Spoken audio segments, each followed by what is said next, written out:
joining us for our special election night coverage. We've got a long night for you. Obviously, a lot is going on here in this Super Tuesday in the Democratic and, in some states, Republican primary, although I don't think there is much confusion there about what is going to be going on. Obviously, as we come in here, there is a lot that is already known. Some of you, of course, have been watching. I mean, we'll get into the exact realities of it, but Alabama, North Carolina, Virginia, all have been called for former Vice President Joe Biden. Colorado, Vermont have been called for Bernie Sanders. So as of right now, it does seem that many of the states are breaking more or less the way they were expected, but certainly we are seeing Vice President Biden gain from the consolidation of centrist candidates looking to stop Bernie Sanders. So there's a lot going on here, a lot we're going to dig into, a lot of great guests. But I should add, I'm Eugene Puryear here with Breakthrough News. I'm also here with my co-host, Monica Cruz from the News on Breakthrough. Monica, thanks for joining us.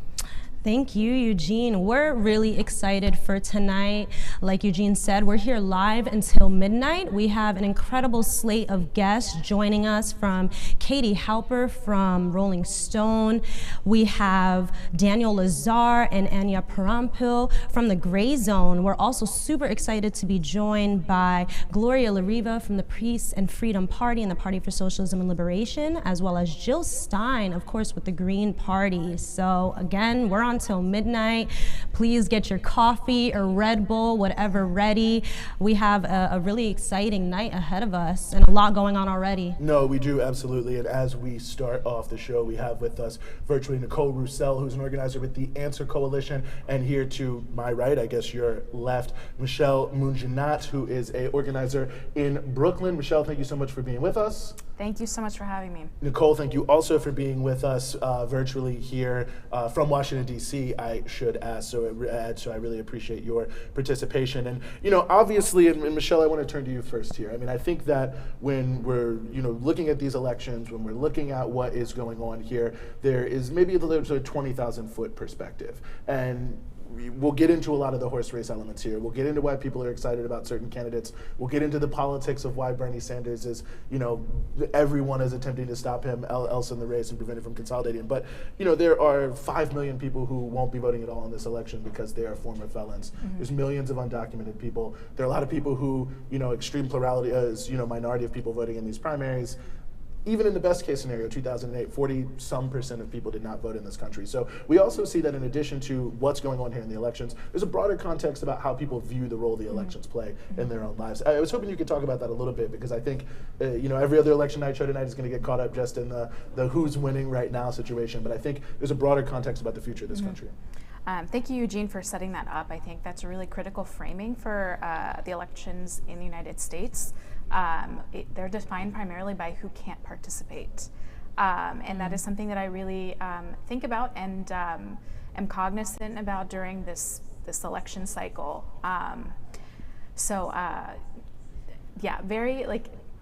There's so much that I can say, but we've got a number of hours, so there's a lot you can get in here. But yeah, I think what you're saying is so important. I mean, it's defined in many ways by who is included. We should also mention that Texas, which is one of the key states tonight, closing many polling places before to try to prevent people from voting. I think people of color, primarily poor people. And Nicole, let me ask you this question here, because I think that what Michelle is speaking to, and the way I set it up initially, speaks to this broader issue of why people are, to some degree, excited about Senator Bernie Sanders. Because many of the movements that we've seen over, some of the Occupy movement, the movement for Black Lives, many different elements of society who feel excluded, who feel left out, finally feel, and we can talk about whether they should feel this way or not, but finally feel that there is someone speaking to this sense of exclusion, someone speaking to the scale of the challenges they face. And that really is becoming a big theme in this election more broadly, Nicole, seems to be sort of an insurgency coming from young people, coming from a lot of these radical leaning movements that we're seeing in the country moving into the electoral arena, and people trying to stop it.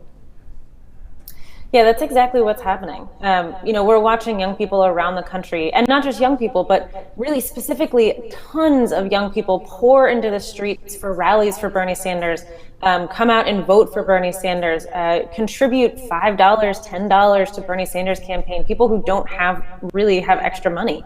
And the reason those things are happening is not just because of Bernie Sanders. It's not him, right? He's this kind of generic old white dude who's been in the Senate for a long time. But what we're watching is he's this accidental figure that is a representative of an incredibly important movement. And the movement is for really basic human rights. It's for having a right to affordable housing. It's for having access to go to a doctor, to be able to get basic healthcare for everyone.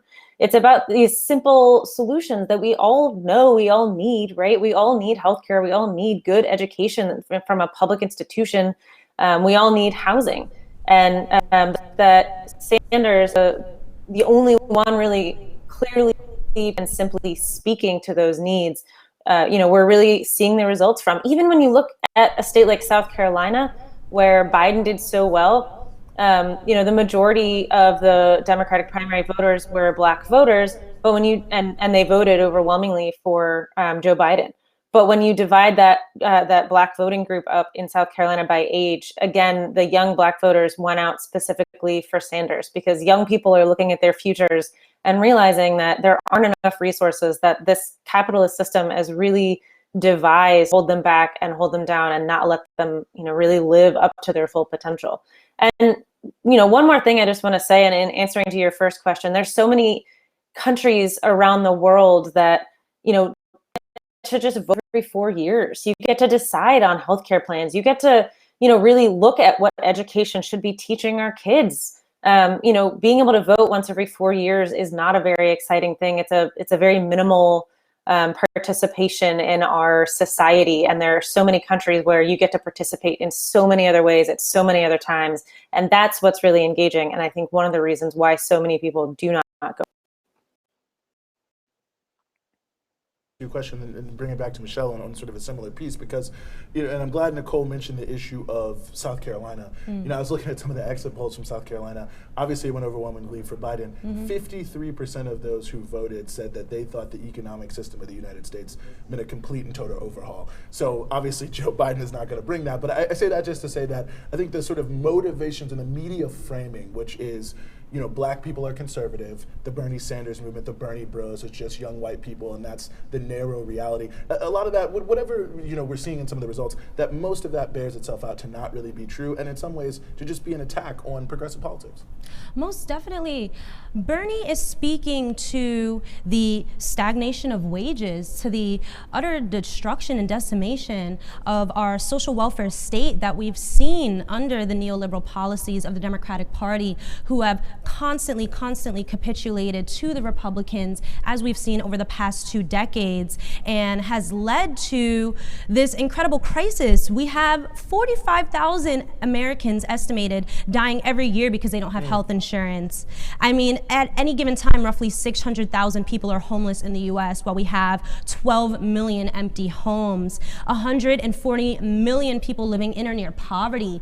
Bernie is the only one actually speaking to the material reality of millions of working class and poor Americans. And this is why we're seeing his popularity surging, particularly in populations that have not been very politically active. He is inspiring people who have lost their hope in the status quo, right? And this is the Democratic establishment, and the fact that he is calling on a grassroots movement and reminiscent of what happened in the 60s and 70s. It wasn't out of the kindness of LBJ's heart, to pass the Civil Rights Amendment. It was not the kindness of any Democrat's hearts to expand the social welfare state. It was a movement on the ground of working class people and people of marginalized backgrounds who forced our politicians to make these decisions, right? And this is what Bernie is calling for, and that absolutely terrifies the Democratic establishment. Yeah, I mean, I think that's a good point, and I mean, I think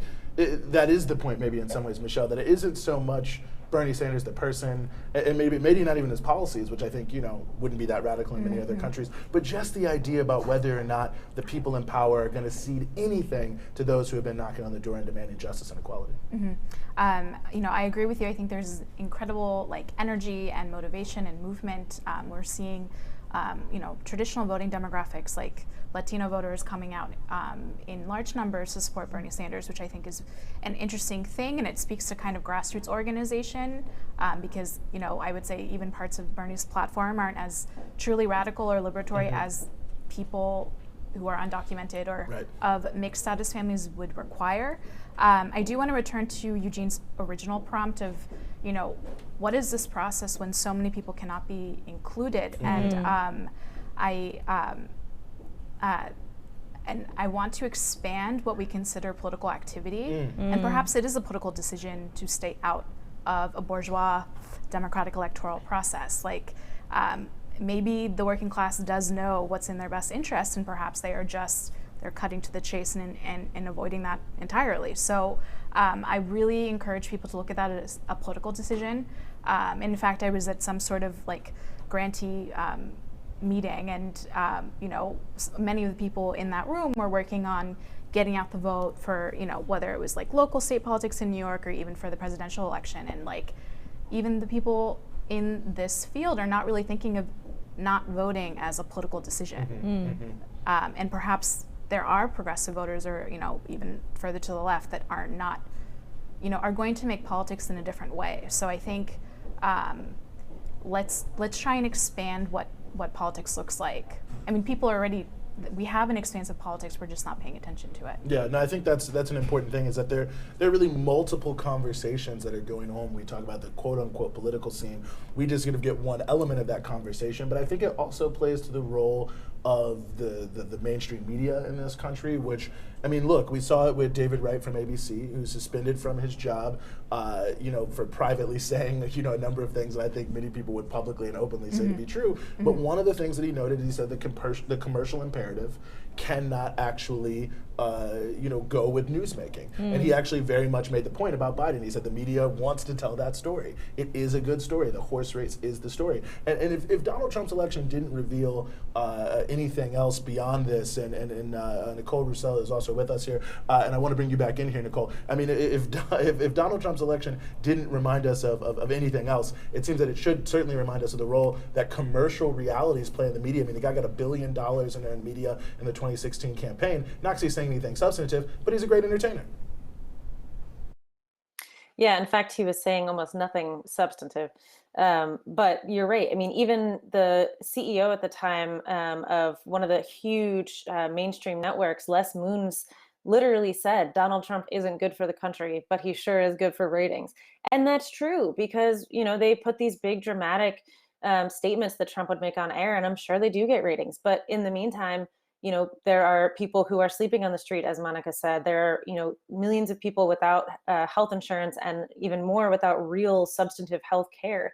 And, in the meantime, people like Les Moons and Donald Trump are making millions off of the backs of workers all over this country, who are putting in tons and tons of hours working, 1, 2, even 3 jobs to just make ends meet. And so, there's clearly something wrong with that equation when those are the things that are being shown on mainstream media, on corporate media, and alternative media is, so silenced, which is, another plug for this breakthrough news outlet. It's so exciting to have a real news arm of the movement. Michelle Moonjanat, who is also here with us, an organizer from Brooklyn. This is Breakthrough News. We're going to cut quickly to let you know a little bit more about what this platform is. We're going to come back with more. We're going to be here all night. Just 5 media monopolies control 90% of what you read, watch, and listen to. Breakthrough News is not one of those, and it's not funded by any of them.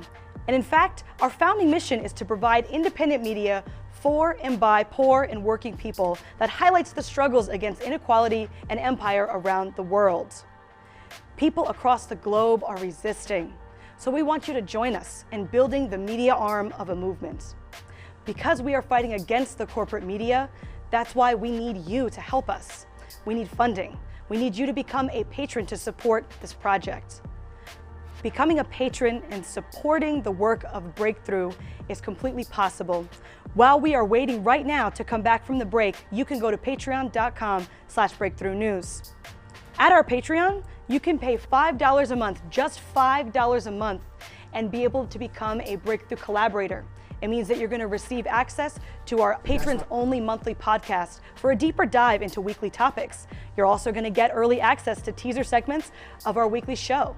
And at $25 a month, you can become a co-conspirator with Breakthrough, and that will give you a welcome package with vinyl stickers of original art from the Breakthrough News team, and also a t-shirt and exclusive access to live Q&A video conferences with the editorial team. And at the highest level, the $100 a month, you can become a People's Champ, which means that you can get a first look at new show concepts or exciting guest interviews. But most importantly, you can get exclusive invitation to invite-only in-person events with our team and everything else in the previous tiers that I talked about before. So there's something for everybody. Go to patreon.com/Breakthrough News. Click the share button on the live stream. It's up to all of us to spread the message and break through the corporate media cycle. So don't just watch us, join us on Breakthrough.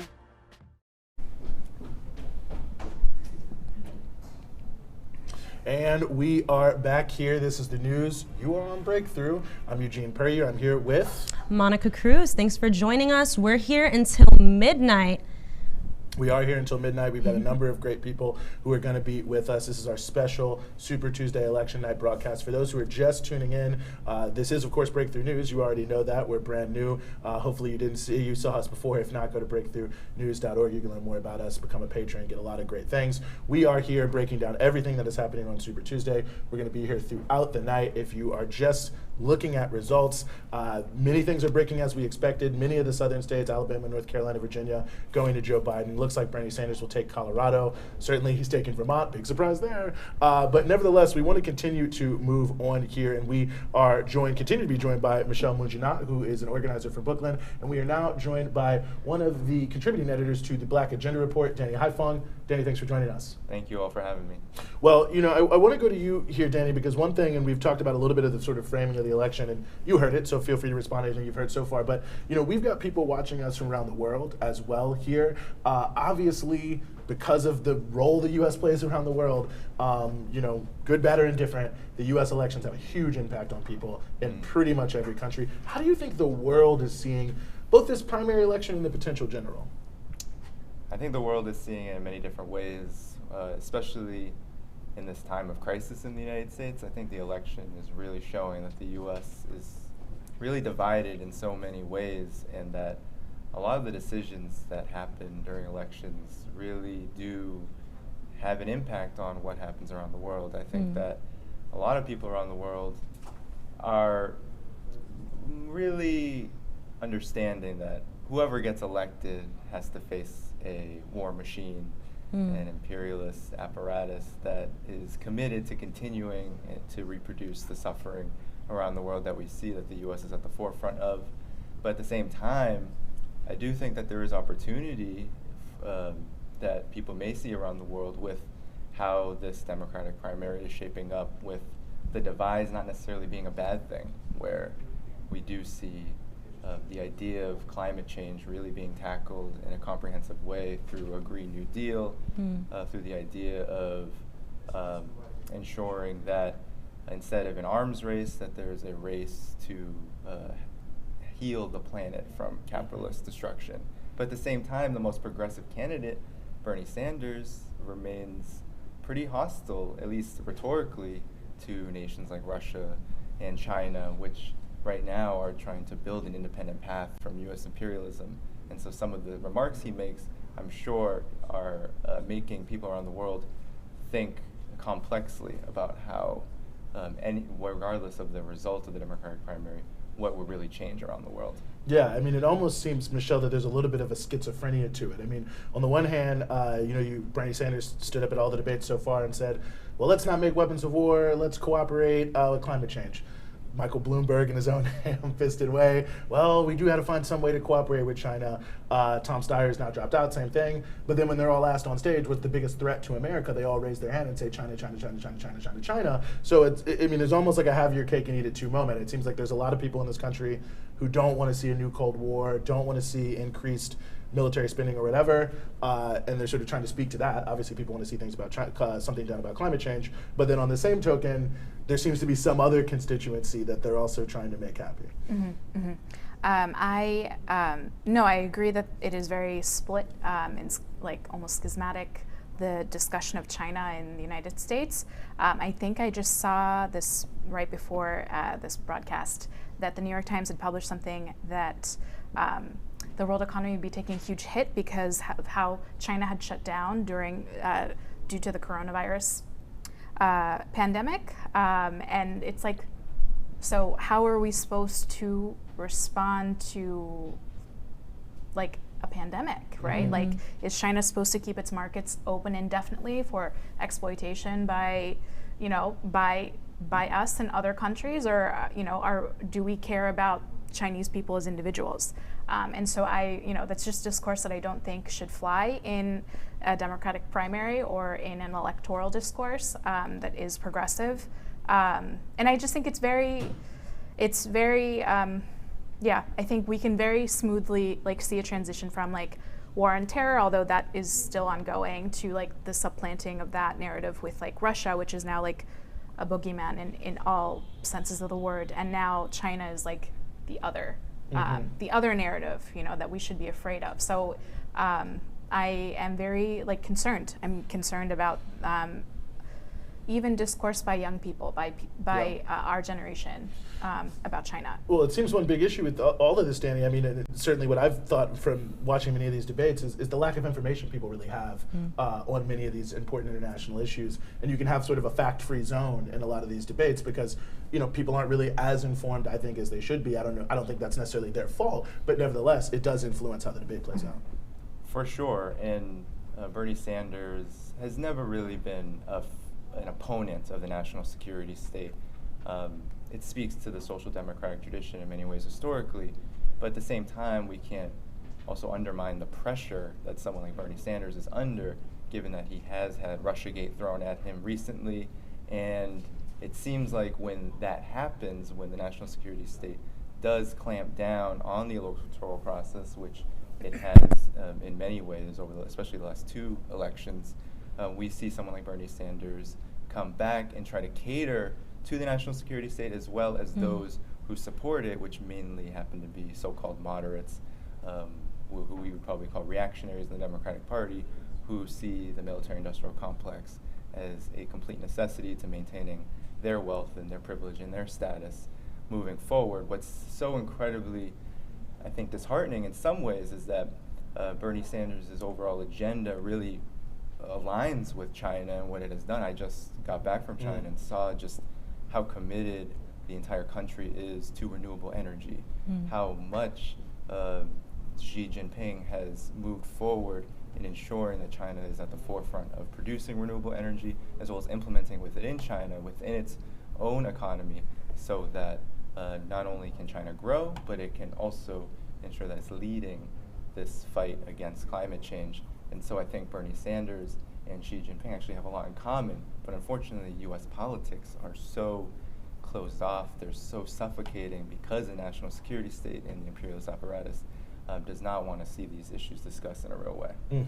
Well, I appreciate that for sure. And speaking of Bernie Sanders and the election in general, Monica, we are locked in a tight one here in a couple of different states.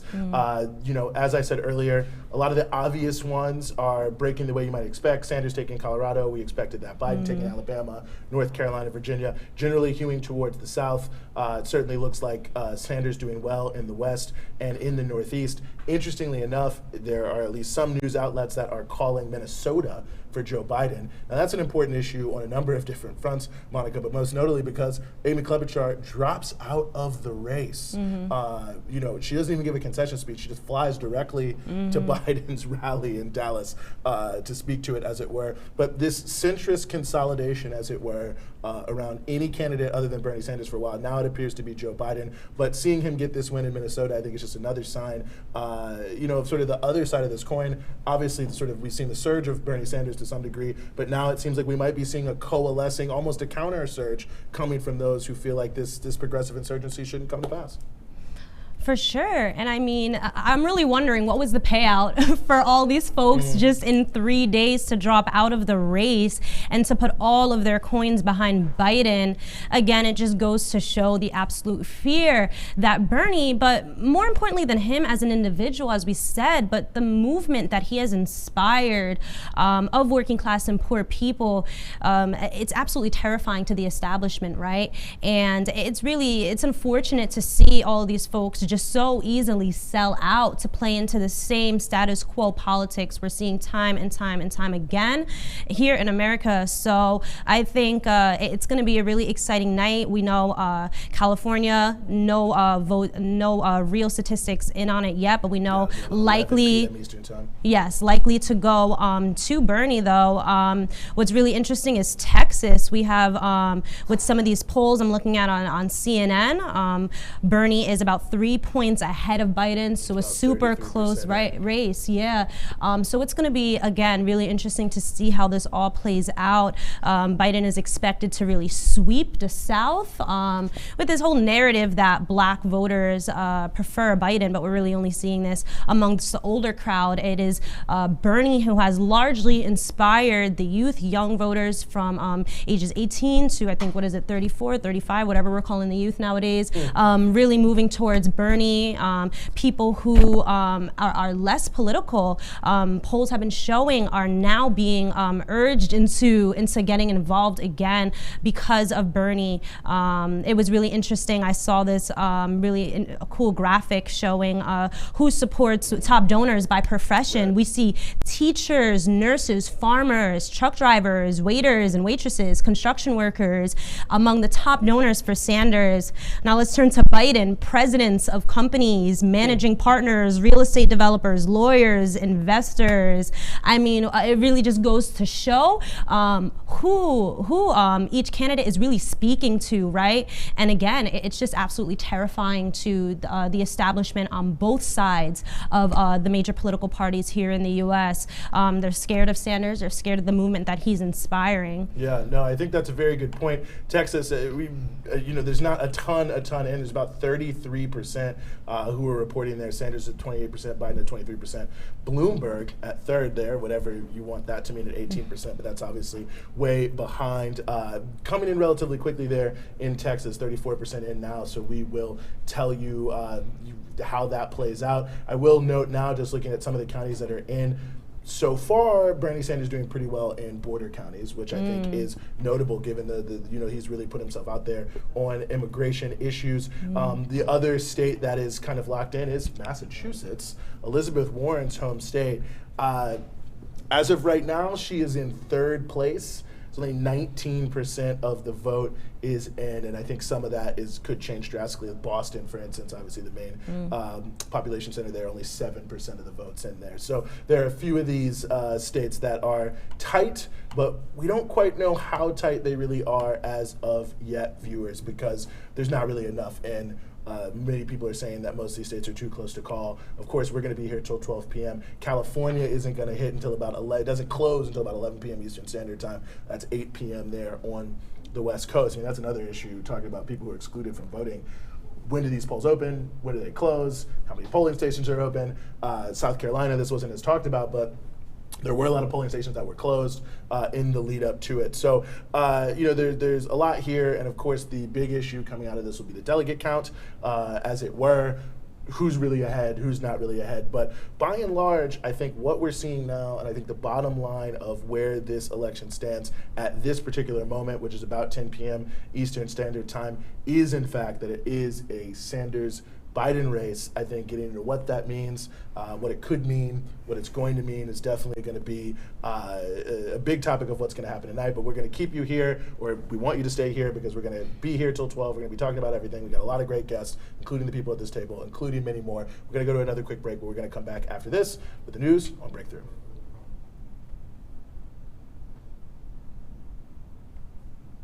Thank you.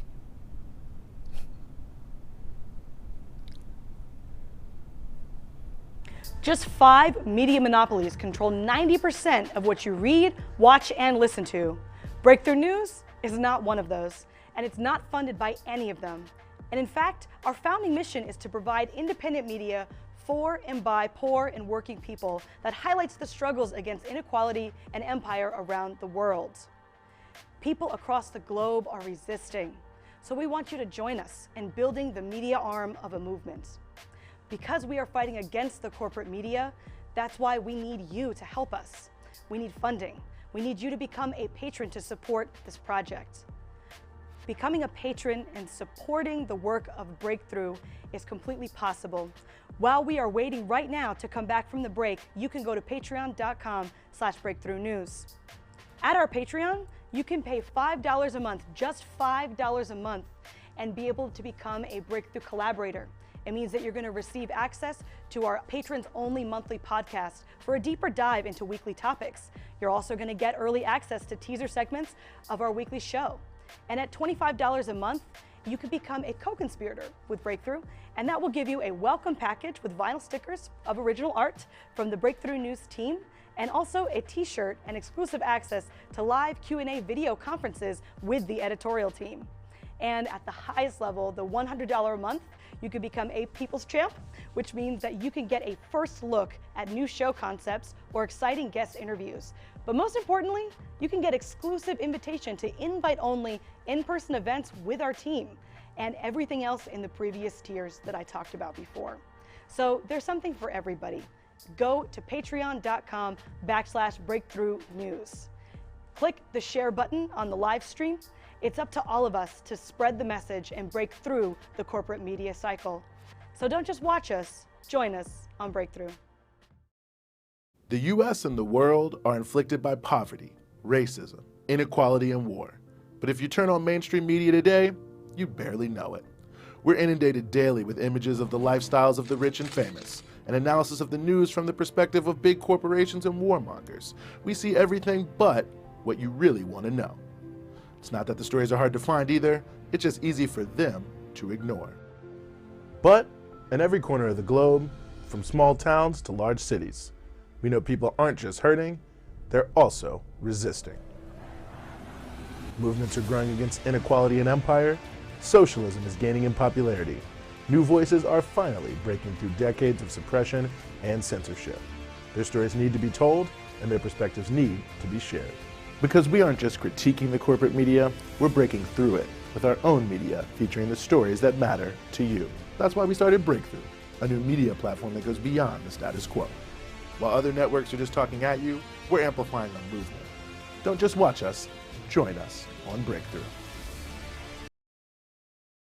All right, and we're back. You're here on Breakthrough. We are live until midnight, reporting with the latest results on the Democratic primary elections. We're here on Super Tuesday.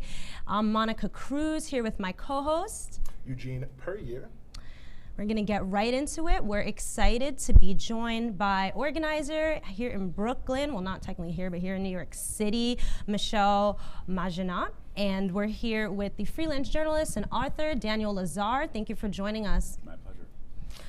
Let's get right into it. So we see the whole Russiagate situation is back in full force. It was really funny seeing two headlines, I believe, from the New York Times within 24 hours. One saying that Russia is trying to push for Sanders, and then the other saying that Russia is trying to push for Trump. I mean, what's going on?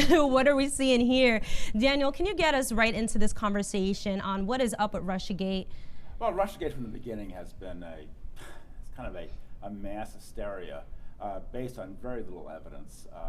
I mean, there was probably some small amount of Russian intervention. We're not clear if it was connected with the Kremlin at all, but it was very minor. It had little effect, if any, on the election outcome. But it's been blown up into a huge scandal, which has dominated American politics for 4 years now. And the Times had a piece by their national security correspondent named David Sanger, which said that Russia was supporting both Sanders and Trump against the moderate center. And it just makes no sense. There's no evidence behind it at all. When the Washington Post went public with the story saying that the Russians were boosting Sanders' campaign, they had actually zero evidence in their article, zero, They actually based it on people in the know, people who knew what was going on, a complete meaningless statement. But unfortunately, I must point out that Sanders kind of quickly buckled under, and in fact proclaimed himself holier than thou when it came to Russian interference, and went out of his way to insult Vladimir Putin as an autocratic thug who should keep his hands off American politics.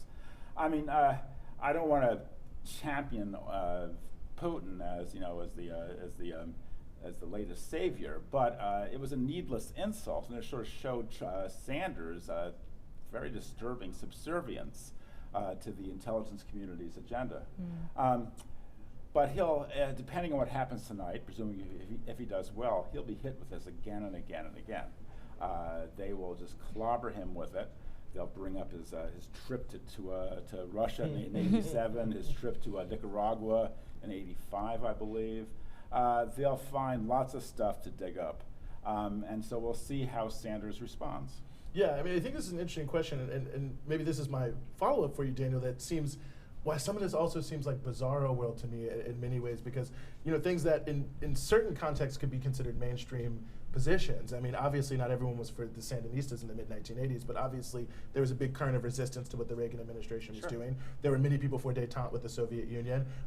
You know, even Amy Klobuchar, you know, said we need to work with Russia on the New START treaty. We need to move forward on intermediate nuclear forces. And so this attempt to create this completely sinister sort of Boris and Natasha reality, I think sometimes the way it plays on TV, people don't really realize that this is real deep repercussions in terms of what it could mean in terms of not only the broader climate, but American foreign policy.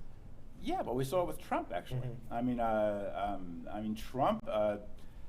Trump was guilty of nothing, really. A 20-minute meeting with a Russian lawyer in the Trump Tower in June 2016 became the source of literally thousands of headlines. There was no evidence whatsoever of anything going, you know, untoward happening in that meeting. So if they can do it to Trump, they can probably do that to Sanders as well. So we'll see what happens. I mean, a lot depends on how things work out tonight, how strong Sanders' showing is.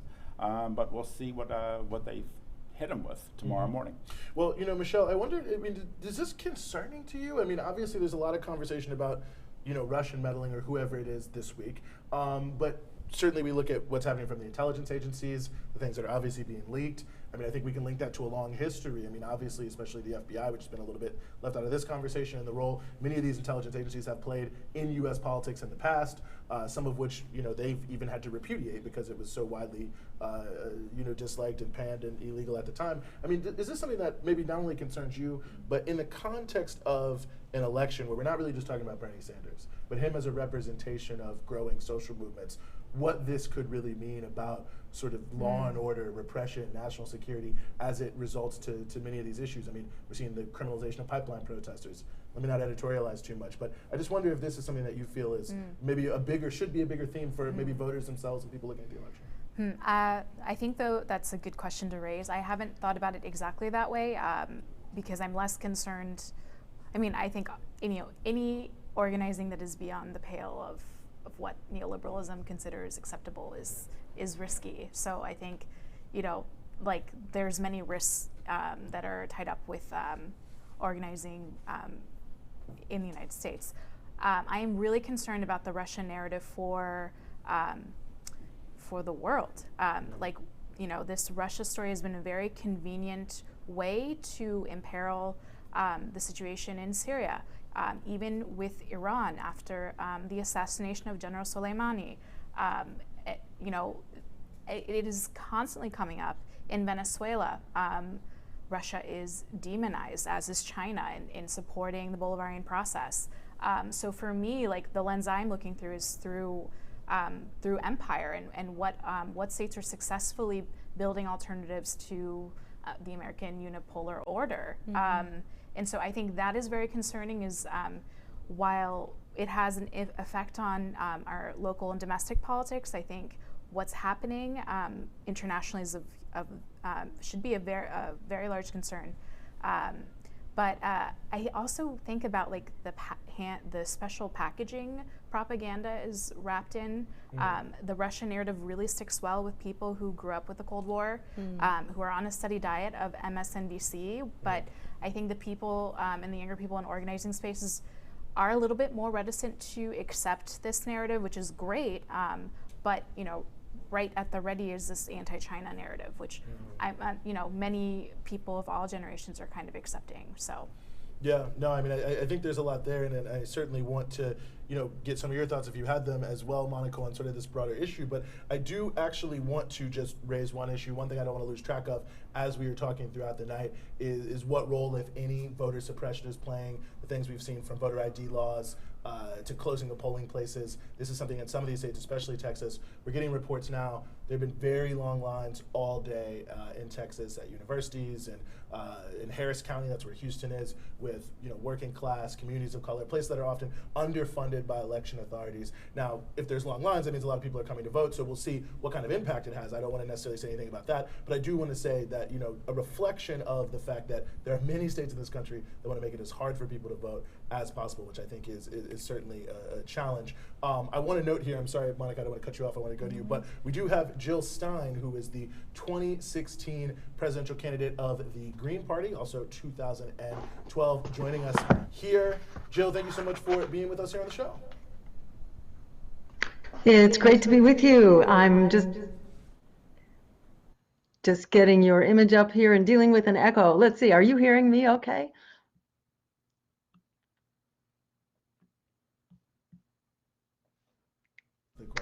I seem to have lost you. Okay, well, all right. Well, this is the beauty of live TV. Everyone here is, things can happen, but we are here. We're going to get Jill Stein. We're going to get this sound. Oh, we can hear you.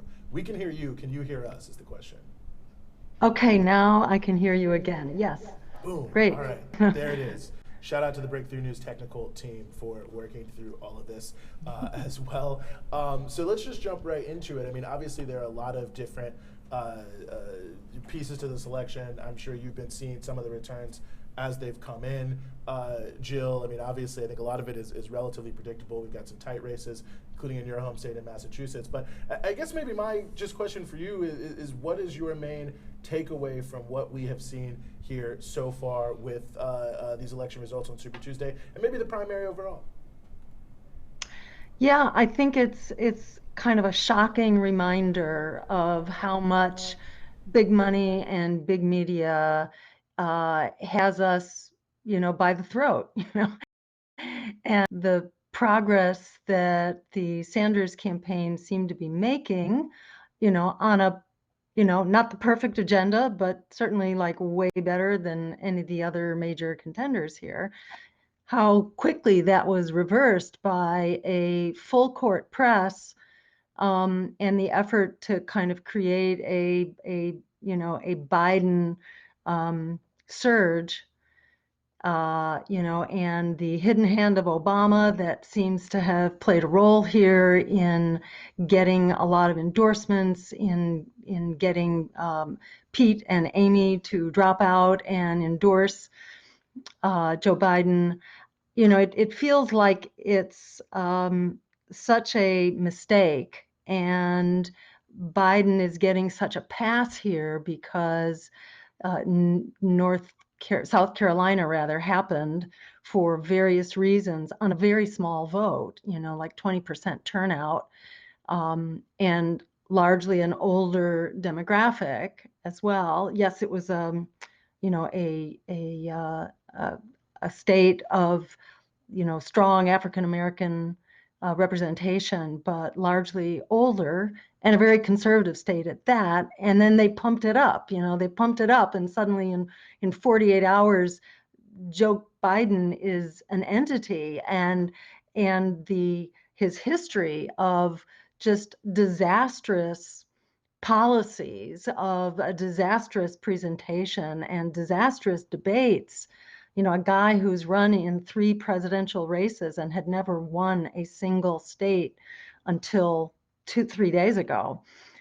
This is not a person who is standing up for regular people, who's been really a servant of the banks and the credit card companies and NAFTA and and has put Social Security on the chopping block several times, and for Medicare has advocated restrictions, all sorts of restrictions to Medicare. This is not a friend of working people by any means, not a friend of people of color, not a friend of immigrants in terms of his actual policies, and a person who has had an awful lot to do with the crisis of student loan debt that has an entire generation, in unsolvable, irredeemable student debt. This is a guy with a extremely troubled track record who can't, he gets confused on what day of the week it is, called Super Tuesday, Super Thursday, introduced himself in South Carolina as, "Hi, I'm Joe Biden, I'm running for US Senate." This is not a well man, and he's not prepared to run a compelling campaign, and he's certainly not prepared to to hold the office of President of the United States. And he will certainly lose to Trump. And the divided convention that it looks like we'll be going into, we have yet to see what will happen in Texas, where Sanders is currently ahead, and what will happen in California. He may make up a lot of territory, but he's not going to be free and clear going into the convention. So it's going to be a very rocky road ahead. And what the Sanders movement represents, which is really a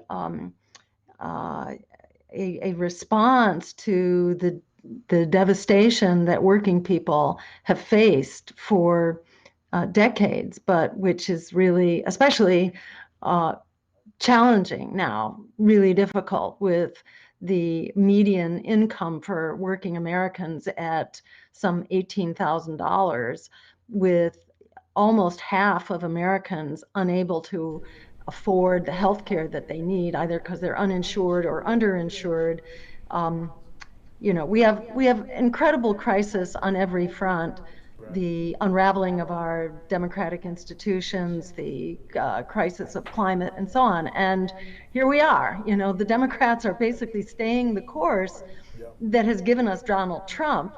And, neoliberalism is on the agenda. And what we're seeing is how incredibly hard it's going to be to overcome that with the Democratic Party. And all of the reformers who've been banking on doing the right thing and having a well-funded, well-volunteered, incredibly record-setting, people-powered campaign within the Democratic Party, I can just imagine what they're going through right now.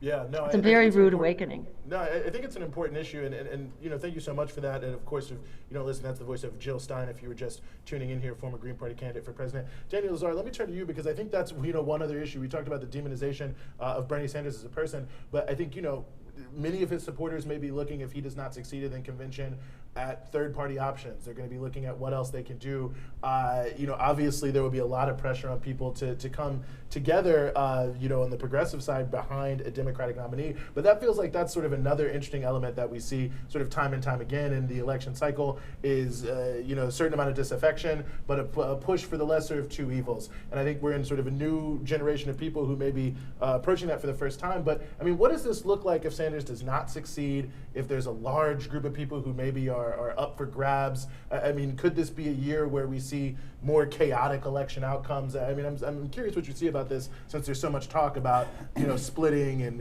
this, that, and the third, to the left and to the right. Well, first of all, I think that Dr. Stein is correct. If Biden wins the nomination, he will certainly lose to Trump. So we'll have 4 more years of Trump. I mean, Biden will be a disastrous candidate. As a man who can't even talk straight, can't think straight, his mind is turned to cottage cheese, frankly. And so I think he'll be an easy walkover for Trump, and that means 4 more years of Trump, and that means 4 more years of social devastation, a growing wealth gap, poverty, immiseration for the working class, environmental decay, climate denial, et cetera, et cetera, et cetera. And as to what people will do, I mean, unfortunately, they will be faced with the fact that Sanders has already pledged to support the nominee, whoever that is. So Sanders essentially will throw himself over a cliff, lemming-like, if Biden is the nominee, and that'll leave his thousands of followers, his millions of followers, in the lurch. And I suspect that many of them will stay home, thereby, ensuring Trump's victory all the more. And I won't blame them one bit. But I think that that one question they will ask, and Jill Stein might agree with me, is that was Bernie Sanders correct in trying to reform the Democratic Party? He essentially set out to create a hostile takeover of the Democrats, and now all the powers that be in the party are lining up against him, and they're doing some damage. So we'll see. So maybe people will ask themselves whether that strategy was a correct strategy or whether it was really misconceived from the outcome. And I mean, everyone from Obama on down is not ganging up on Bernie and trying to stop Bernie in his tracks. And he's got to do extremely well in order to prevail, and he may not be able to get quite the momentum needed to capture control of the convention. Yeah, no, I think those are well taken points, and I think certainly the ganging up has had an effect, certainly. I mean, look at a state like North Carolina where is 72% in, it's like pretty good representation. Biden up by roughly 17 percentage points. Just a couple days ago, that was supposed to be a very tight race. Virginia was supposed to be a tight race. I don't know how tight it ever really was, but nevertheless, that's almost everything, and 99% in there in the state of Virginia. But Biden with, what looks like almost a 30-point gain there. But again, that was another race that was considered to be relatively, or at least potentially tight, as we can see. Now, obviously we're going to have to wait for some of the information to actually come out about whose voters went where and who did this, and read some of the exit polls. But, I do think it is notable to see that this sort of Biden comeback. And I think the point that you make, Daniel, is very relevant about this, is that really, this is someone who was seemed to be dead on arrival, but it seems now we've had Obama. Harry Reid, who actually came out and said, I guess he got caught, someone leaked that he had been talking behind the scenes to Amy Klobuchar, and when I think it was Politico asked him, he said, well, I've been doing the best I can. So sort of admitting he's making these calls, trying to move people out of the way. I mean, all the bigwigs coming in, and notable from the point of view of Obama that he said he wouldn't get involved, but now here he is. Well, Obama apparently called Buttigieg and gave him his marching orders to get out of the race and make room for Biden. And Buttigieg snapped to attention and said, "Yes, sir." So after holding back all these months, Obama is now in the race, calling the shots and wielding enormous influence. So I think that's hurting Sanders. But once again, I mean, the result will be a victory for a candidate like Biden, who will be a walkover for Trump. No, absolutely. Well, Jill Stein, we still have you here, and I mean, obviously respond to anything you've heard, but I'm also curious your thoughts about, what people who maybe they want Sanders and they don't get him, they're going to be facing a lot of pressure. There's going to be a lot on them. I mean, not only what do you think about what they should do? I mean, maybe you don't even need to speak to that, but I mean, what do you think to that mentality, especially feeling the type of pressure people are going to feel to maybe get behind a candidate who they don't support? Maybe some people can hold their nose, but I think a lot of people will feel, I don't know what I want to do here. If 2016 is any indicator, what happened then was that 100 million people stayed home. That was the largest block of voters, those who chose to use their vote to say no to both of the establishment options that were being rammed down their throats. And for people who, that wasn't just Sanders supporters, obviously, but that was a lot of people. And those are the people who kind of need to be engaged and mobilized if we are to break the stranglehold of this current system. It's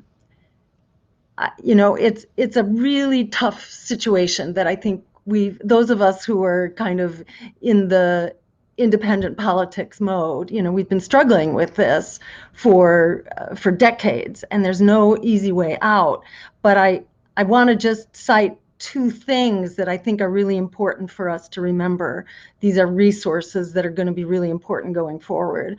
One is that social movements, are the bottom line driver here, and to some extent politics follows social movements. So when all else seems to fail, we need to be out in the street, and we need to be organizing around those critical survival things, from housing to healthcare to student debt to wages and jobs, and all the usual source of in the street organizing. And in the street organizing is having a field day right now, and is really resurgent, whether we're talking labor strikes, teachers, United Auto Workers. The strike is back and is powerful, and that's really exciting.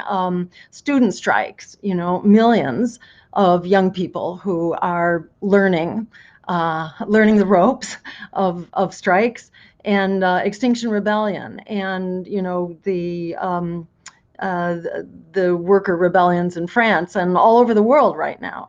So that's really important to remember, that even when the political system seems to be a dead end in every direction, that's one thing that we can do. And the more organized and collaborative we are about that, the sooner that will translate into transitions of political power. And the other thing I want to mention is just ranked choice voting. I was just in touch with a Green Party candidate for Senate, for U.S. Senate in Maine, and they were doing their ballot drive. They had to collect 4,000 signatures, and they did it all in one day in Maine, where they have ranked choice voting. And it's completely changed the political landscape there, and has enabled the discussion to get past, are you a spoiler? Because when you have ranked choice voting, there's no such thing as a spoiled election or a split vote. And for those who aren't familiar with it, ranked choice voting is an election reform, and it lets you do what it says. You get to rank your choices. You can rank your preferences. So if you want an underdog, independent, socialist, or green, or whatever candidate, you can rank that candidate first, regardless of what party you're in. You can vote based on your values and your beliefs. That's your number one, and your number two could be your less preferred but establishment candidate who you think will be a winner. Or more likely to win, and then you can have a third choice, and so on. And if your first choice doesn't win, your vote is automatically reassigned to your second choice. So the bottom line is, you never have to worry about throwing away your vote. Candidates cannot be criticized and dismissed for being spoilers, or for for being outside of the system or challenging the system in some way. Everybody can stand on their ideas, and it liberates voters to actually stand up and assert their values to guide our democracy forward, because without our values, our democracy is a ship lost at sea. So we need to be able to do this. And in Maine, it's actually happening, and it's already begun to translate into some really interesting outcomes. But this will be the first race where there is a prominent, nationally significant race, where there is a Green who cannot be called a spoiler, running in in the Senate race to unseat Susan Collins, and she can't be accused of taking votes away from the Democrats, because Greens would rank the Democrat second. But as it happens, the Democrat in the race is going to be another centrist Democrat who won't support Medicare for all, who won't support a Green New Deal, who will not support a bailout for student debt or free public higher education, or any of the other things that are really critically needed. So it's really going to be very exciting. And New York City just adopted this as well, overwhelmingly. It's going to be on the ballot in Massachusetts in November, so we'll have a chance to adopt it, not for presidential elections, but I think for just about everything up to that. So that's something that I think is incredibly important. And it's not just good for independent parties, it's good for progressive Democrats, or anybody who is standing up with for real solid reasons and a solid agenda within their party, because it it gives them traction. You know, for progressive Democrats, they have much more power within their party if they have somewhere else to go. If they have nowhere else to go, they can be completely abused and taken for granted, as they have been for decades inside the Democratic Party, which has continued to march to the right, even as it's had the Dennis Kuciniches and the Bernie Sanders or the Jesse Jacksons, or even the Henry Wallace's, you know, a really inspired socialist candidate who was basically had the nomination taken away from him back in 1944 when a fire emergency was declared at the convention in order to prevent him from getting the nomination for vice president in FDR's last term, knowing that being a vice president meant that essentially he would inherit the presidency in the course of the next 4 years. So the Democratic Party's been doing this forever, and if there was somewhere else that people could go, then progressives would have more traction, because right now they have none. We are moving backwards. We're not moving forwards. And I have great sympathy for people who are working within the Democratic Party, but I often wonder how they can persuade themselves that they're getting somewhere, because in fact, they're moving backwards. And there may be, you know, terrific, you know, progress made on the agenda, or people that are very compelling who are making the arguments like Bernie Sanders. But if you actually look at what's happening, we are not moving in the direction we need to go. And the crises we face are accelerating by the minute. We're going to have to kick really quickly here to a break in just a second, but Dr. Jill Stein, really appreciate that. I think the points you're making are 100% well taken. Very well, the historical point that you're making. I mean, the issue of civil rights as an agenda in politics only came about because of Wallace. The Truman people thought he was going to get all the black votes. They said, you got to do something about this. Civil rights comes into the discourse. The vetoing of Taft-Hartley. I mean, certainly the fear of a left-wing insurgency can actually make a big difference. Before we go real quick, Michelle Munjana, I wanted to give you just real quick, you know, to what extent, because we mentioned the issue of Obama and how people felt, to what extent is the surge we're seeing from young people, the dissatisfaction with the political system at writ large, really about sort of people feeling a sense of disappointment about the promise or the alleged promise of the Obama administration?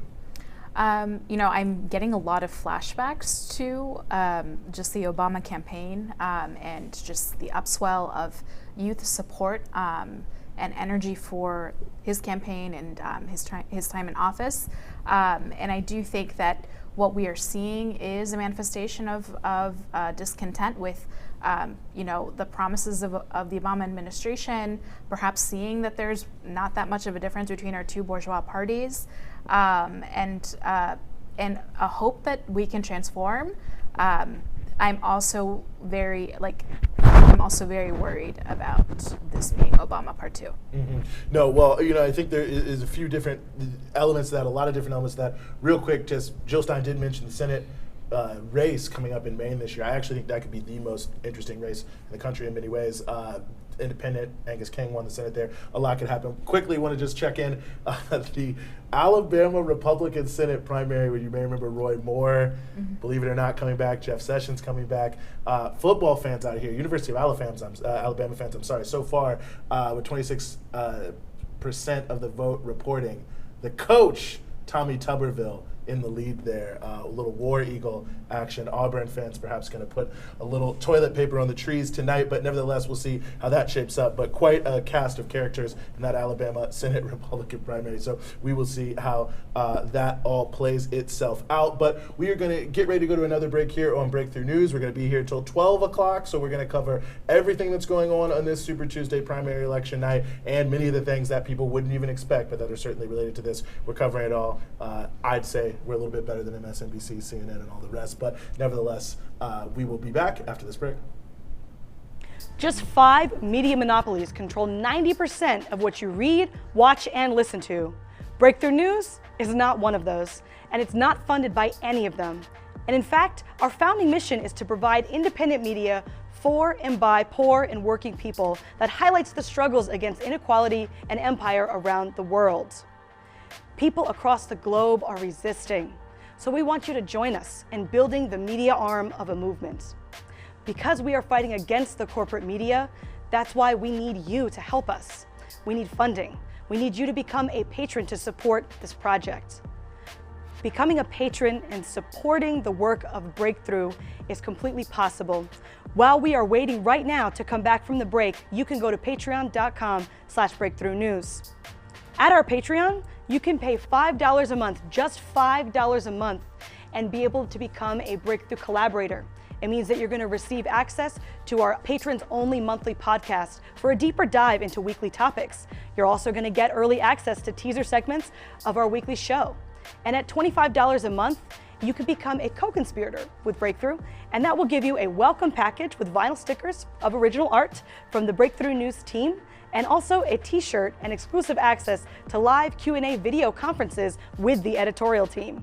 And at the highest level, the $100 a month, you can become a People's Champ, which means that you can get a first look at new show concepts or exciting guest interviews. But most importantly, you can get exclusive invitation to invite-only in-person events with our team and everything else in the previous tiers that I talked about before.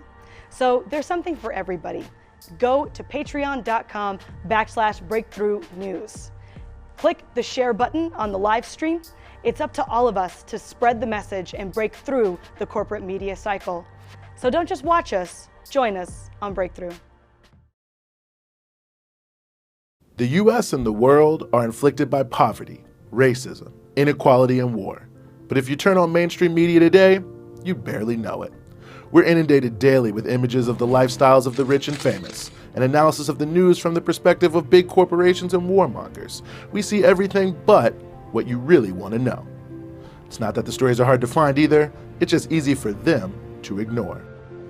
But in every corner of the globe, from small towns to large cities, we know people aren't just hurting, they're also resisting. Movements are growing against inequality and empire. Socialism is gaining in popularity. New voices are finally breaking through decades of suppression and censorship. Their stories need to be told, and their perspectives need to be shared. Because we aren't just critiquing the corporate media, we're breaking through it with our own media featuring the stories that matter to you. That's why we started Breakthrough, a new media platform that goes beyond the status quo. While other networks are just talking at you, we're amplifying our movement.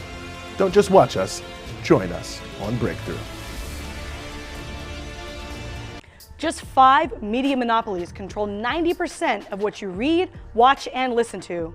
Breakthrough News is not one of those, and it's not funded by any of them. And in fact, our founding mission is to provide independent media for and by poor and working people that highlights the struggles against inequality and empire around the world. People across the globe are resisting, so we want you to join us in building the media arm of a movement. Because we are fighting against the corporate media, that's why we need you to help us. We need funding. We need you to become a patron to support this project. Becoming a patron and supporting the work of Breakthrough is completely possible. While we are waiting right now to come back from the break, you can go to patreon.com/breakthroughnews. At our Patreon, you can pay $5 a month, just $5 a month, and be able to become a Breakthrough collaborator. It means that you're going to receive access to our patrons-only monthly podcast for a deeper dive into weekly topics. You're also going to get early access to teaser segments of our weekly show. And at $25 a month, you can become a co-conspirator with Breakthrough, and that will give you a welcome package with vinyl stickers of original art from the Breakthrough News team, and also a t-shirt and exclusive access to live Q&A video conferences with the editorial team. And at the highest level, the $100 a month, you can become a People's Champ, which means that you can get a first look at new show concepts or exciting guest interviews. But most importantly, you can get exclusive invitation to invite-only in-person events with our team and everything else in the previous tiers that I talked about before. So there's something for everybody. Go to patreon.com/breakthroughnews. Click the share button on the live stream. It's up to all of us to spread the message and break through the corporate media cycle. So don't just watch us, join us on Breakthrough. We're back, we're here. Breakthrough News, welcome back, of course, or just welcome if you're just joining the show here to our Super Tuesday live election coverage. I'm Eugene Puryear. I'm here with Monica Cruz. Thank you for joining us. We're going to be on till midnight, giving you the most up-to-date updates on what is happening with the Democratic primary. So let's get into it. Yeah, no, absolutely. And just for those who may or may not be just tuning in, but if you're wondering what exactly is going on, I'm tuning in, what's happening here, well, we have you covered. A good number of states have been called. Many of the southern states, whether it be Tennessee, Virginia, North Carolina, Arkansas, Oklahoma, not really a southern state, but we'll say it, all called for Biden, as well as Minnesota. Colorado already called by most folks for Bernie Sanders, as well as Vermont. Texas locked in a pretty tight one here now, about 42% in. Sanders is up. It's not that tight, 29 to 23 over Biden there. So that one is certainly could play out all night. Of course, California is going to come in later, for those who are wondering. Polls close at 8 o'clock California time. It's 11 o'clock Eastern time. We'll be here till 12, so don't worry. We'll let you know what happens as it comes through. But just in case you were wondering, a lot of those things happening. But anyway, the storylines that are certainly dominating the mainstream media and a lot of other places, this will change as the night goes on. I'll say, in many ways, Bernie Sanders being hobbled by the way the calendar is working here in the role of time zones, but in many ways being dominated by Joe Biden winning this, or dominating in the South. Really. Some of it, I think, gaining from consolidation from other candidates coming in, but in general, I think gaining from some of his traditional strengths. But nevertheless, the fact remains that Joe Biden also still has quite a number of weaknesses, not just in terms of hypocrisy, but also just in terms of some of the core base of people he would need to show up to vote. I mean, one issue certainly is, well, what did he do with the civil rights movement, as it were?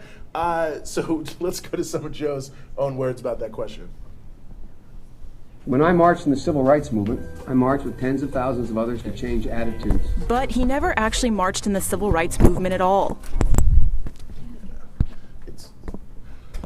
Well, you can see there, that was a relatively older video, but we had to show that because there's not a lot of great video of some of the things that we have seen here recently. But this is Joe Biden saying that he marched in the civil rights movement. This is actually something that he's repeated in several different ways, a number of different times over the course of the campaign. It has come out now that none of this ever happened. I mean, he had zero involvement at all in the civil rights movement, which, believe it or not, is something that he also was doing. But nevertheless, this is something since the early 70s, the start of his political career, he's been saying. But Monica, I want to ask you to react to this a little bit, because, it seems unbelievable that someone who is allegedly supposed to be the guy who's going to electrify black voters around the country lied about his participation in the civil rights movement, was involved in, so many things like the crime bill and so on and so forth, actually lied recently about being arrested in South Africa while pushing for the freedom of Nelson Mandela. Just complete, what is some of this stuff? But just some of your thoughts there. What can I say? It's just incredible how the corporate media like MSNBC has just glazed over. These lies. If Bernie said that it was 65 degrees on a day that was actually 70, they would be grilling him for that. Yet he's allowed to completely lie, just make up whole stories about his political career, about his career as a quote unquote activist, which is non-existent. And to that point of, what we're really seeing again in the mainstream media, this narrative that it is Biden that is pushing black voters to the polls. It is Biden that is again, in your words, electrifying the black community. This is such a misconstruction of reality when we see majority of young black voters going for Bernie, when we see, it was this dope interview that I was just reading earlier today, Teen Vogue, the founder of the Combahee River Collective, Barbara Smith, who actually helped coin the term identity politics, which is now being turned around to go in and hit Bernie, with these accusations that he's a sexist and all of that hoopla. And they interviewed Barbara Smith and 3 other young black activists, and they were all going in about why they support Bernie, talking about how his platform is best for black women, talking about his Medicare for All plan, his proposal to eliminate student loan loan debt, his complete focus on working class and poor Americans. I mean, it just goes to show that his platform is actually speaking to the masses of Black people in America and to the masses of people generally of oppressed nationalities. It's very clear. The polls are showing this, and we really can't. The polls are just, the numbers are going to disprove the corporate media time and time again. So we really need to be out here showing that Bernie actually is winning among Black people. No, I appreciate it. And as I said, we will be with you until 12 p.m. We've got a great panel of people coming up. Well, we've already had a great panel of people, I should say, for those who have already been here. And we have many more people joining us now. Very happy to be joined here by Mamita Ahmad, who is an organizer with Millennials for Bernie, and also Katie Halper. I guess a long list of superlatives, but Useful Idiots podcast on Rolling Stone, the Katie Halper Show. Thank you so much for being with us here, both. Yeah, thank you for having us. Well, you know, obviously, and as I mentioned this before, we're sort of also being, in many ways, kind of hamstrung by the reality of time zones here, where, you know, the whole story is about Biden right now. You know, Katie, I'll just start with you. I mean, I'm curious your thoughts here. I mean, obviously, Biden doing very well in many of these southern states, probably won't do as well in the West. Certainly, it seems like he's going to lose in Texas. I may have to eat my words later in this show. I really hope not myself. I mean, what should people take from this? I mean, is it a Biden-Bernie race now, maybe is the real question? And like, is this a real surge for Biden, or maybe are there some illusions here? I mean, I think that people are framing this as a real upset for Sanders, and that's, it's not the most honest representation or presentation of what's happening. I think that Sanders is the insurgent. The fact that he is winning as much as he's winning is really exciting. And remember, we now know that basically Obama's behind the scenes trying to convince a bunch of moderate losers to back Biden, which should be a kiss of death, of course, in my opinion. But I think that people just need to make sure that they're not too discouraged by what happens tonight, because again, the main story is that Sanders is someone who continues to not compromise, to not be a corporate sellout, and the fact that he's still in the race and that he's still exciting people, and that the fact that he's the most, I mean, all these people who pretend to be real pragmatists and say that we're a bunch on the left, we're a bunch of purity politics people, like, they're the ones ignoring the electability of Bernie. And I'm sorry, like, anyone who's seen Biden should be really terrified of what's going to happen if, knock on wood, if he were to win between him and in a debate between Biden and Trump.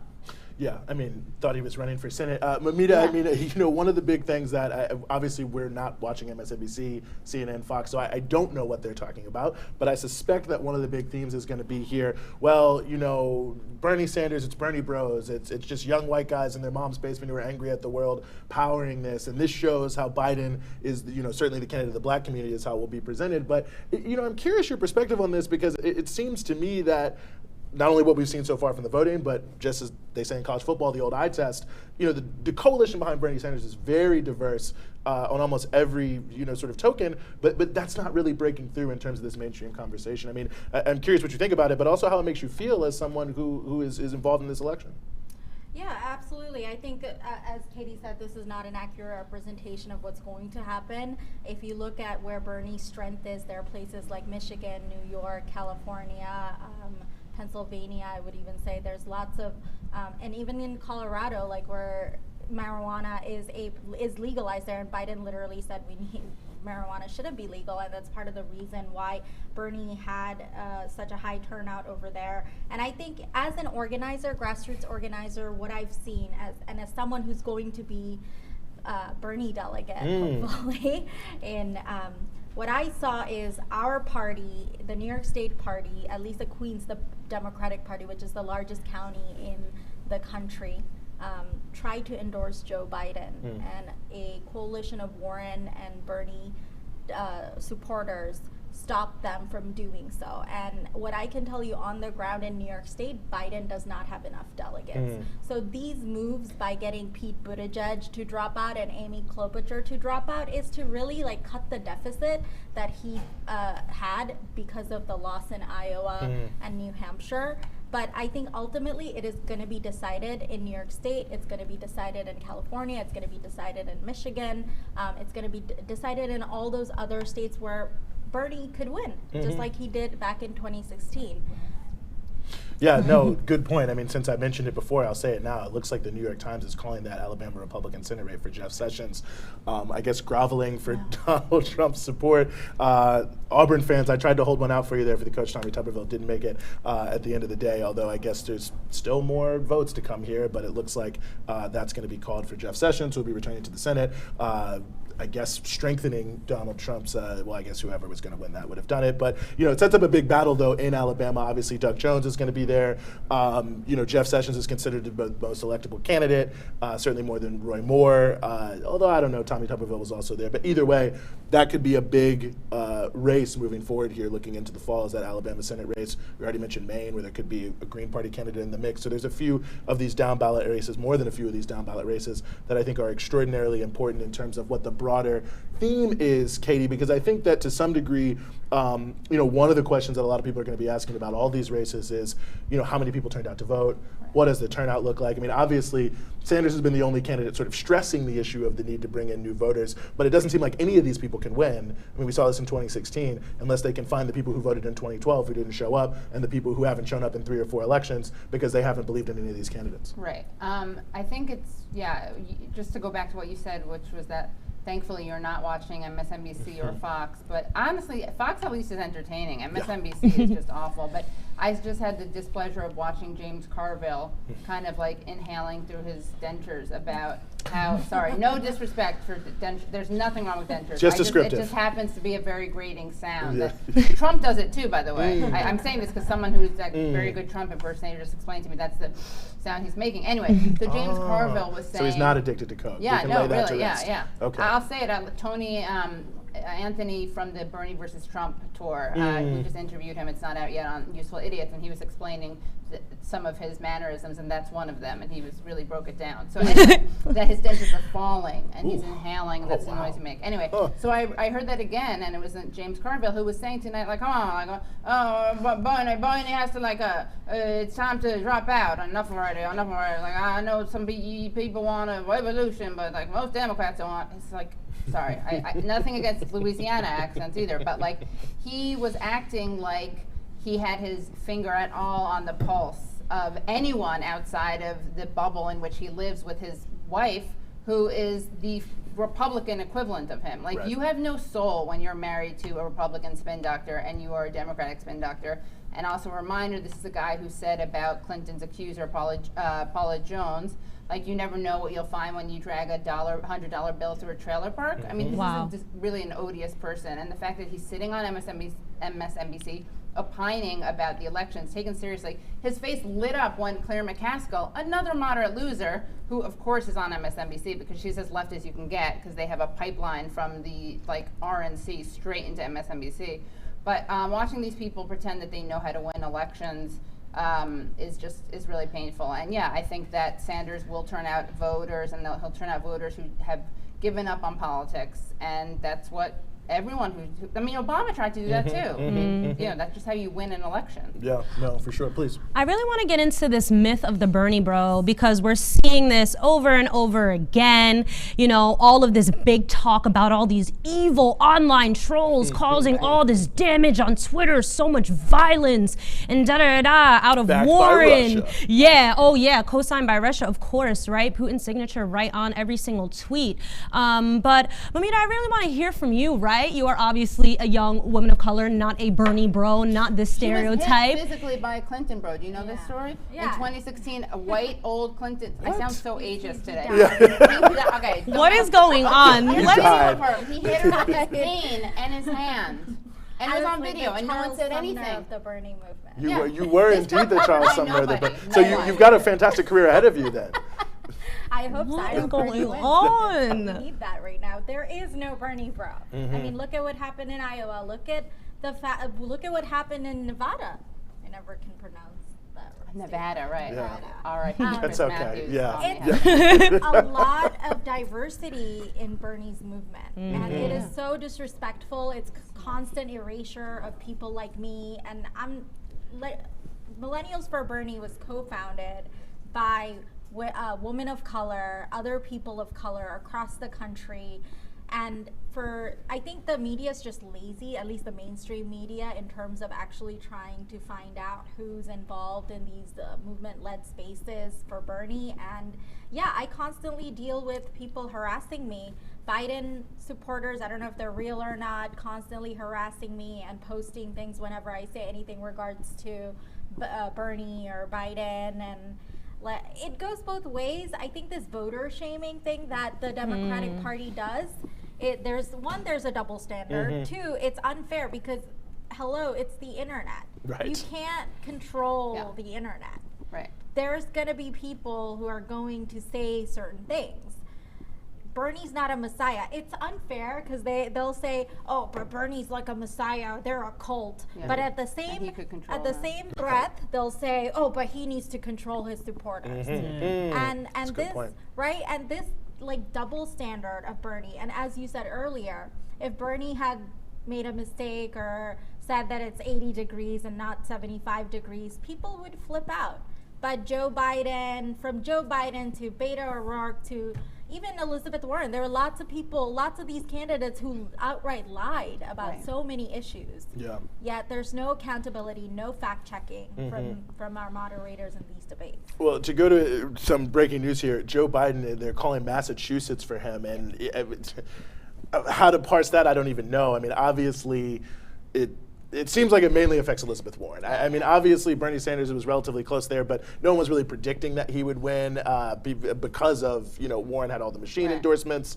Biden, Boston, no disrespect, kind of a machine town. I think a lot of people thought they'd drag her over the finish line. It looks like as of right now, she's going to lose by maybe as many as 14 points. Third place here in her home state, where again she had all the endorsements. And I know people say endorsements don't matter, but when you have the whole state politics lined up behind you. So, I don't know what to read into Joe Biden winning this. I think there's more things I can say. I mean, they did have Scott, what's his name, who was the senator there for a while. So obviously there's some moderate people. But Katie, I'll go to you, and then maybe we'll just go down the line here. I mean, at this stage in the game, I mean, Warren's advisors have already said they're playing for the convention, but at this stage in the game, they're playing for thwarting Bernie. Is really what it comes down to. And I really didn't want to vilify her. I'm not vilifying her. I didn't want to see her as what I think she is. And it's sad, but I think she is. She's like trying to throw the party to the right. I think she was, we saw her perform really well against Bloomberg. I'm not going to pretend she wasn't doing a great job, but sadly, I don't think if she had to choose between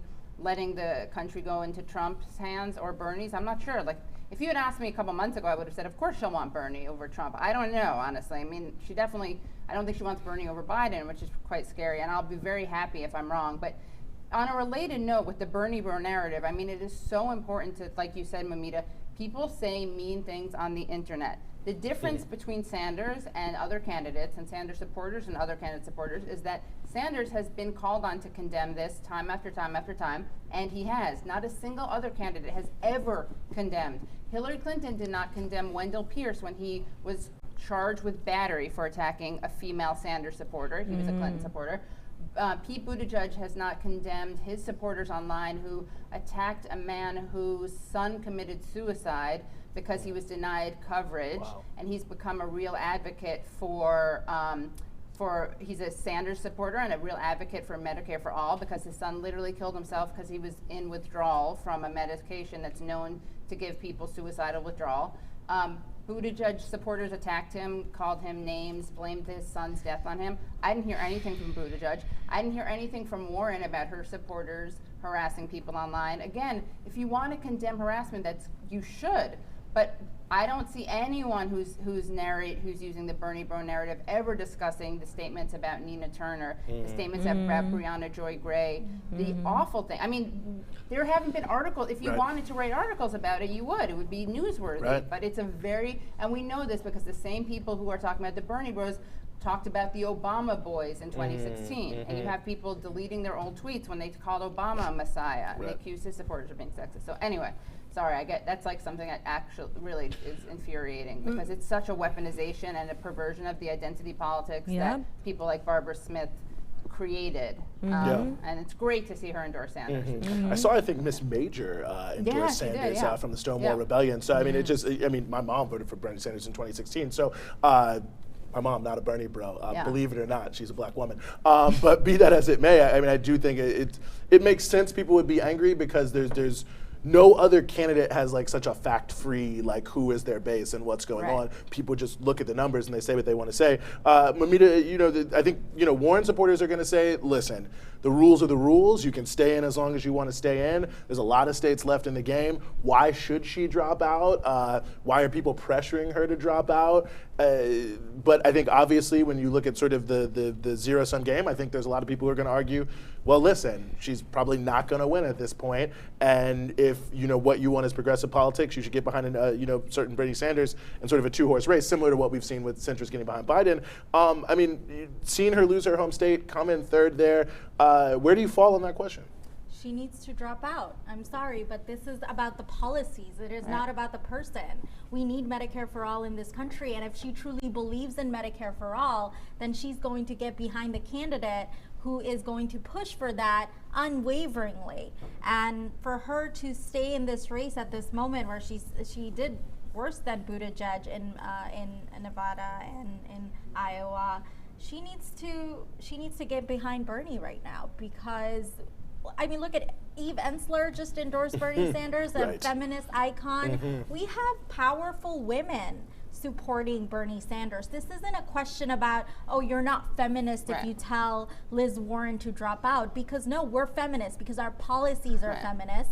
And at the end of the day, we need to make sure that policy wins in November and starting with the primary, right? So for me, I'm sorry, but I think if anything, me telling Warren to drop out is intersectional feminism. Because as a woman of color, like the policies matter more to me than having a woman president. Or else we get excited about Sarah Palin. I'm not comparing Warren to Sarah Palin. People get it when it's Palin. They get it. It's like, it's not about the identity of one person who's extremely powerful. It's about the least powerful among us, both here and like you were saying, internationally also. Like if you care about women, you care about the oppressed, you care about the marginalized, maybe you should care about foreign policy, a topic in which Sanders is far better than. It's always about, it's not fair to her, or it's not undemocratic, but it's like, but it's unfair to all of the people, all of the women who need Medicare for all, who have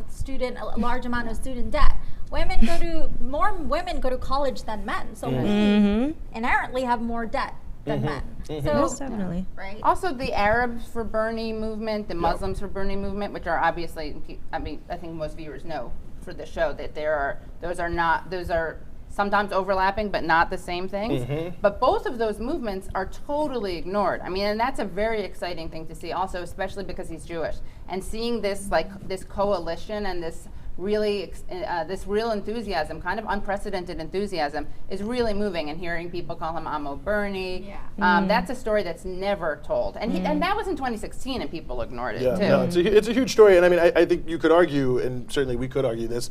I mean, I think the biggest sort of public push by Muslims in this country since 9/11, because I mean, people who remember the 2000 election, which I do remember, Samuel Arian was Bush's Florida campaign director, and then they turned this unbelievable Islamophobic campaign against Muslims against him. Ultimately, he was deported from the country. They claimed he was some sort of terrorist. It was complete BS, but I mean, it was just a complete turnaround. The fear mongering that was introduced, the entrapment campaigns, all of these things that we saw. I think honestly, regardless of what candidate they're supporting, when I see things like what we saw in Iowa with the mosques that were the satellite sites that were bringing people out, incredible bravery, quite frankly, I think, for a population that has been so forcibly marginalized and consistently pushed, you must stay in the shadows or else. Speaking on this Islamophobia tip, let's talk about how the newest appointed advisor to Biden's presidential campaign is a backer of the incredibly extreme right-wing fascist Indian Prime Minister Narendra Modi. I mean, come on, we're talking about the incredible Islamophobia in practice with the Citizens Amendment bill. We had 250 million Indians out on January 8th, not only striking against the neoliberal policies of the Modi government, but also striking against this incredible, just disgusting anti-Muslim law. Anyone want to grab into this? I mean, come on. Yeah, I mean, he's a fascist, as you said, and he's a kind of ethno-nationalist, fundamentalist who hates Muslims, who has a lot of blood on his hands. And it's kind of, I kind of admire Joe Biden for being so, like, on brand in his bigotry. This, again, is a guy who bragged that every major and minor crime bill had the name of the senator from Delaware on it. Right. This is a guy who opposed busing. And Bless he was his friends heart. with segregationists. Right. Right. Bless his heart, though. My favorite thing that he ever did, I think, well, I liked when he called bankers Shylocks, because as a Jew, I'm a Bernie Jew, a secular Jew. As a Jew, I felt seen finally by him, because he's like so offensive, and he says you have to have an Indian accent to work in the 7-Eleven. Right. And I was waiting. I was like, hello, what about us? And then he called Obama, remember, clean and articulate. Yes. So I was like, okay, finally, and he's an intersectional in his bigotry. But one of my favorite things he said was that he opposed busing as back in the day because it was a rejection of black is beautiful, and it was assimilationist. That's why he opposed busing. It was amazing. He was like, he was at the frontier of like totally weaponizing and crapping on identity politics by pretending that his opposition to busing had anything to do with kind of any liberatory politics. Yeah, it was an amazing turnaround Yeah, on so many great different move, issues, yeah. and an unbelievable attempt to just distort the true historical record. Which, you know, certainly there's a whole run of interesting conversations that can be had about the non-monolithic response of the black community to busing. But his attempt to dress himself up in a dashiki and in a raised fist or something, it bears absolutely no reality to, you know, who he was. I mean, you look at his comments about the Vietnam War. You know, I was old, I was wearing suits, I was doing this, I was doing that. Well, like, there were older people wearing suits participating in anti-war demonstrations, going to jail. Look at the Bergens. I mean, all these different people. Like, this doesn't even make any sense. Like, if you weren't involved, then obviously you just didn't care that much about it. Which, you know, that's you. That's you, right? But admit it. Right. I mean, and admit something real. I mean, the fact.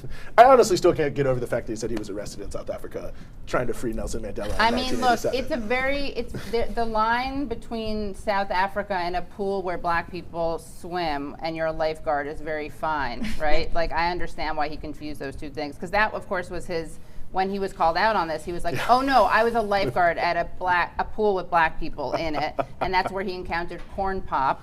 And I think that's where his civil rights, organizing happened when he apologized to Corn Pop for calling him Esther Williams. Yes, and when the kids were stroking his legs, his golden leg hair. Yes, and jumping in his lap. Loves them kids on his lap. Did you see him in the lifeguard chair? There's actually, they named a pool after him, that Delaware pool. So there's a photo of him, and he's like in a full like Joe Biden weird, and all these kids are like looking at him and like distracted. I mean, it's like the most forced photo op, but yeah. Yeah, I mean, the whole, the fact that one video of him announcing the opening of this pool has spawned like 8 or 9 different viral moments of unbelievable comments should just tell you something. I mean, and I think that's one issue. This is my own personal feeling why Bernie Sanders gets a lot of support is people feel that there's a level of consistency. You know, sort of love it or hate it. There aren't really a lot of surprises about what he was going to say because he was basically saying the same thing. Yeah. You know, you look at Trump, and as I always point out to people, Trump has no problem being completely hypocritical. Exactly, he has no problem but at all. he owns it, and it's not a contradiction. Right. His hypocrisy is not hypocritical. That's the issue. He never pretended to be morally consistent, so it's his constant get out of jail free card. And I think even with Trump, like, even though he's a liar, obviously, and he's a horrible person, and he's not doing anything for the people that elected him, he's still speaking to their anger against establishment politics. He's still speaking to that anger of doing things, doing business as usual. Versus Biden is another brand, like Biden is basically another brand of the same politics of absurdity as Trump. Right, we're literally pushing another person who's incoherent and loses his thoughts, lies about things. And we're pushing the same sort of politics of just back and forth nastiness versus Bernie actually has substance, and his movement, there's a lot of beautiful moments that we all discussed earlier. And it continues to be like an stark opposition to Trump, yet the Democratic Party is set on pushing somebody like Biden, because I think they truly believe that people are just going to vote against Trump, just like they believed that it would happen in 2016. Yeah. And I think I'm worried that that's not going to be the case. Yeah. And the Democratic Party, a bunch of people in the Democratic Party has said they'd rather have 4 years of Trump than have Bernie elected. Yeah. People should be on the list. Well, afford to live underground. Seriously. Making lists and checking them twice. Bernie Sanders has won California. It has been called pretty much the second. I mean, the polls only closed 9 minutes ago. So when that happens, that means all the indications. People who don't know how these calls happen and things like that, AP, which is usually the first to call, has this massive network of people all around the country, which gives them a little bit more, and some others do too, but they're the main one. There's another one you can pay. That allows them to know a little bit more about trends, things that are going on. People are calling in. I've been working at this poll in Stockton, California for 28,000 years, and here's what's going to happen. So that's how they can make these calls so quick. I know I've seen some people in the comments, people asking, how are they calling these? And that's how they do it. They don't always get it right, but they usually do, and usually it doesn't happen. So I think we've seen the polls. Very notable, obviously, America's largest state. I think the world's 5th largest economy. I think we will certainly see, another massive performance with Latino voters here. Yes, 55% of Latino voters voting for Bernie. This is big. And he won. People love saying, like, comparing how Bernie did in 2016 to now. Like, if he doesn't get as many votes, they pretended that, like, he wasn't running against one person last time versus now when there's a bunch of ones. But that was a state that Hillary got, right, in 2016. Yeah. And we should be seeing, why isn't this like a watershed moment? And a state that you're not supposed to be able to compete in unless you spend huge amounts of money on ads, because it's a lot of different media markets. He's showing it could be done with the grassroots. We don't have California in this, but I think we have the delegate count. Looking at my team off senior, let's see if we can pull that up here and see where it stands right now. I think there's about 451 delegates that are at stake here in California. So that is not 100% included there, but you can see even without that, it's still relatively close.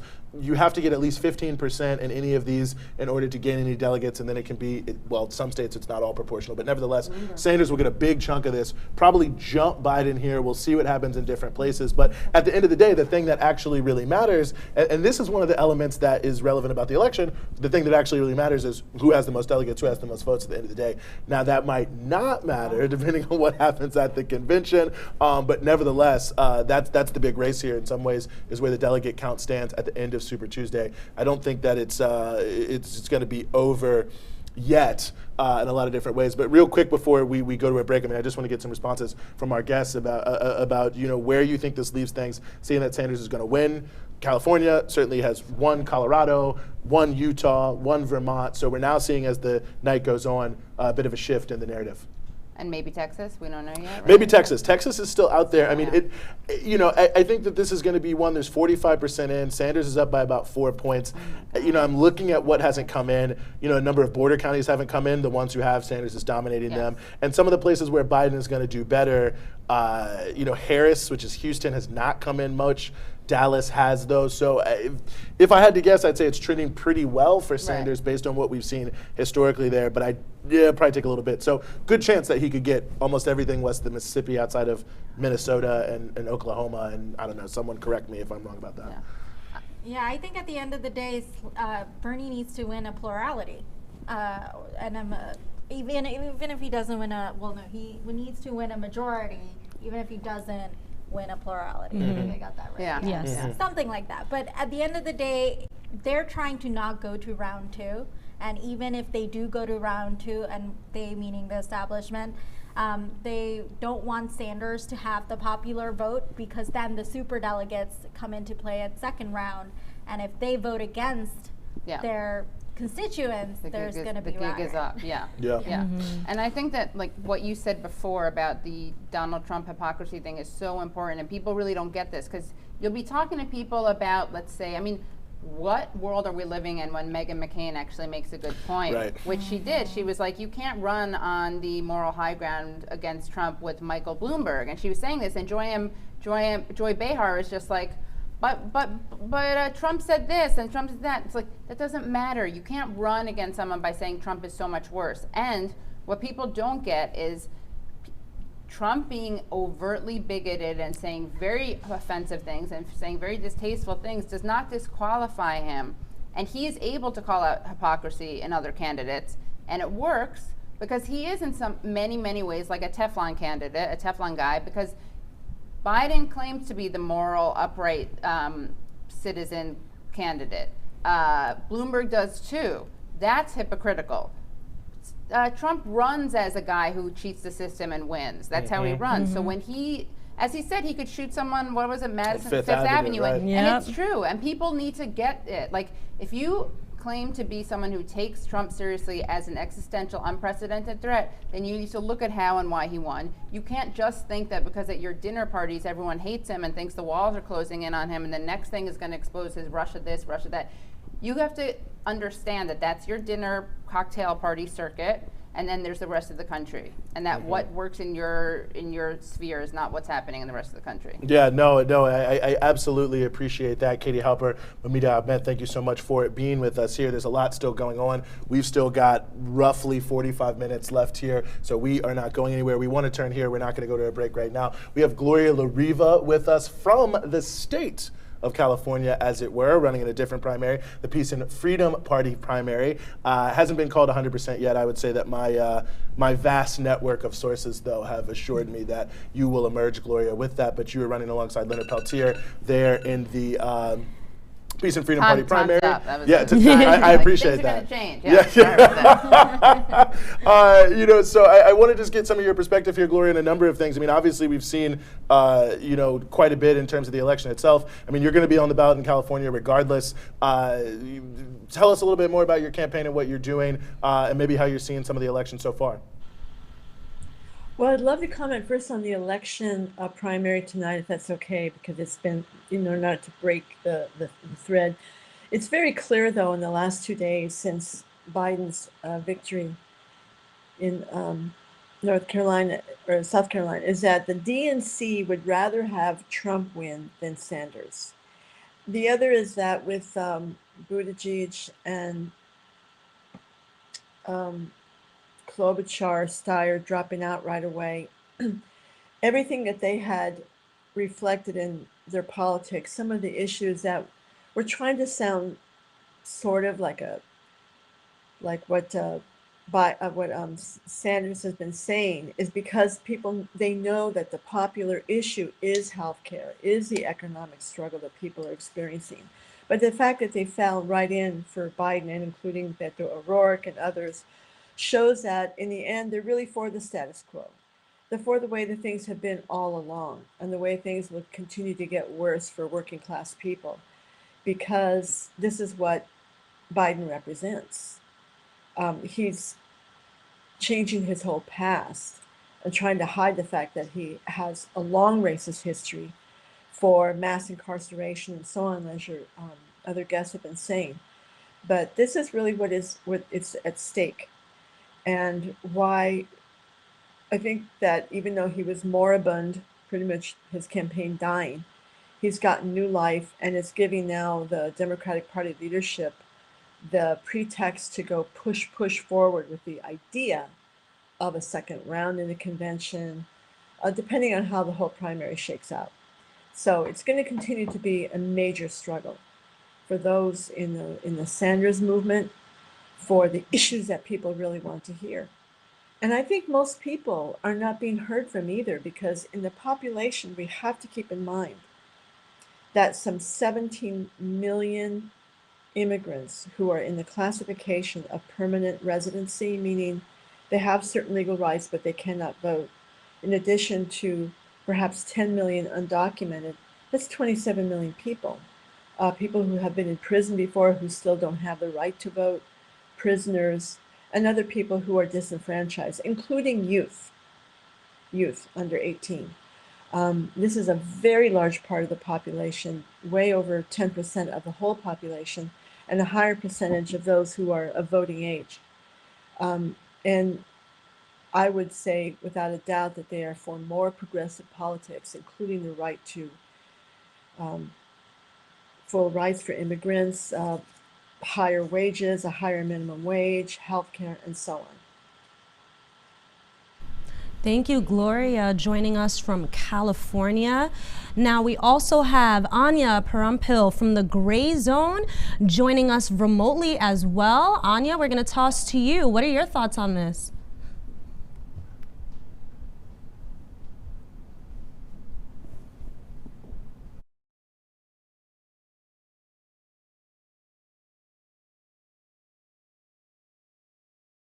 we can not hear you just now. We're going to work on that. We're going to have our folks in the booth communicate directly with you. We're going to get you back in there. Anya Parenfeld of the Gray Zone. You can see behind her the artwork for Red Lines, her show there on the Gray Zone, Red Lines, with Anya Parenfeld. We'll keep going here. Gloria La Riva, you are still with us. Gloria, one of the things that we've talked about already this well, not this hour. I think we talked about this 2 hours ago or 1.5 hours ago. One of the things we've talked about here on the show, Gloria, is there are going to be a lot of people. I mean, we don't know what's going to happen in this election. We have no idea. Bernie Sanders could absolutely still win. Obviously, the way that this night is shaping up, it looks like a Bernie Biden race. So anything could happen. But just hypothetically here, there could be many hundreds of thousands of people, maybe more than that, who will be wondering if Joe Biden is the nominee. Should I show up to vote at all? What should I do? I mean, I'm curious, Gloria, as someone who is going to be in this race in the fall for the Peace and Freedom Party, no matter what. How do you react to, not only those individuals themselves, but the fact that I think a lot of people will be saying to them, well, if you don't get behind the Democrat or whatever, whoever they may be, that you somehow are bad for working people, you're bad for unions, you're bad for women, that somehow you're the problem with, what's coming to the table with Donald Trump if he was to win. I mean, what's your message to those people? I mean, obviously it's early in the game. Many of them will continue and still fighting hard, but I think it's important to get the perspective here from someone who is a quote-unquote third-party candidate, because you all are usually so, washed out of the media, both now and in the general elections. Right. Well, thank you. I am running for president for the Party for Socialism and Liberation in the country. In California tonight, I'm on the primary. The other contender for the nomination of Peace and Freedom Party, which is the Socialist Party of about 51 years of existence in California. The other contender is Howie Hawkins. We don't have the results yet. I think I'm going to win. But that's not what decides the nomination for Peace and Freedom in California. It's an August convention in which that will be decided. But it's very interesting about the issue of third parties.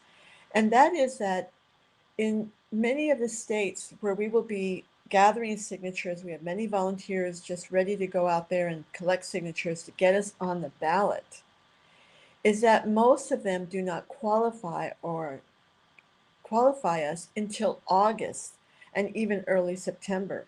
So whereas the capitalist candidates of the Democrats and Republican Trump, the Democrats, let's say, are already campaigning for basically 2 years, have all these primaries now and many things, visible, people think they are the only candidates.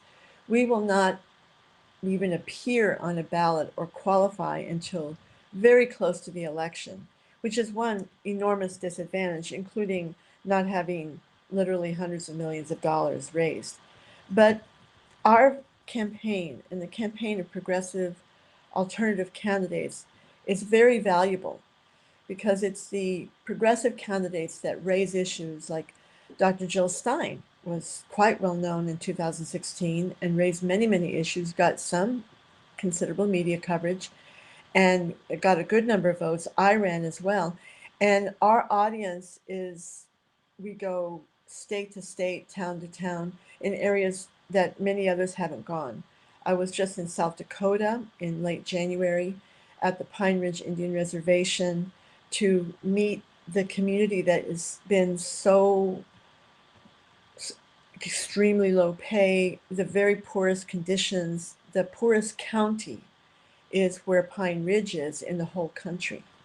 There's even a town there, by the way, where there is, it's halfway between Pine Ridge and Rosebud Reservation, in which, according to the census, none of the men have any income. This is a poverty that we're talking about. Or having been to the Central Valley, where an undocumented woman made the news in the New York Times and the local media. She effectively stopped 2 jails, which are bad enough as it is, from being converted into ICE detention centers, which would house or imprison 4,000 people in the center of her town, in the Central Valley, which has made billions for agribusiness and kept the undocumented super exploited. This is a kind of voice that we're bringing to the fore in our campaign.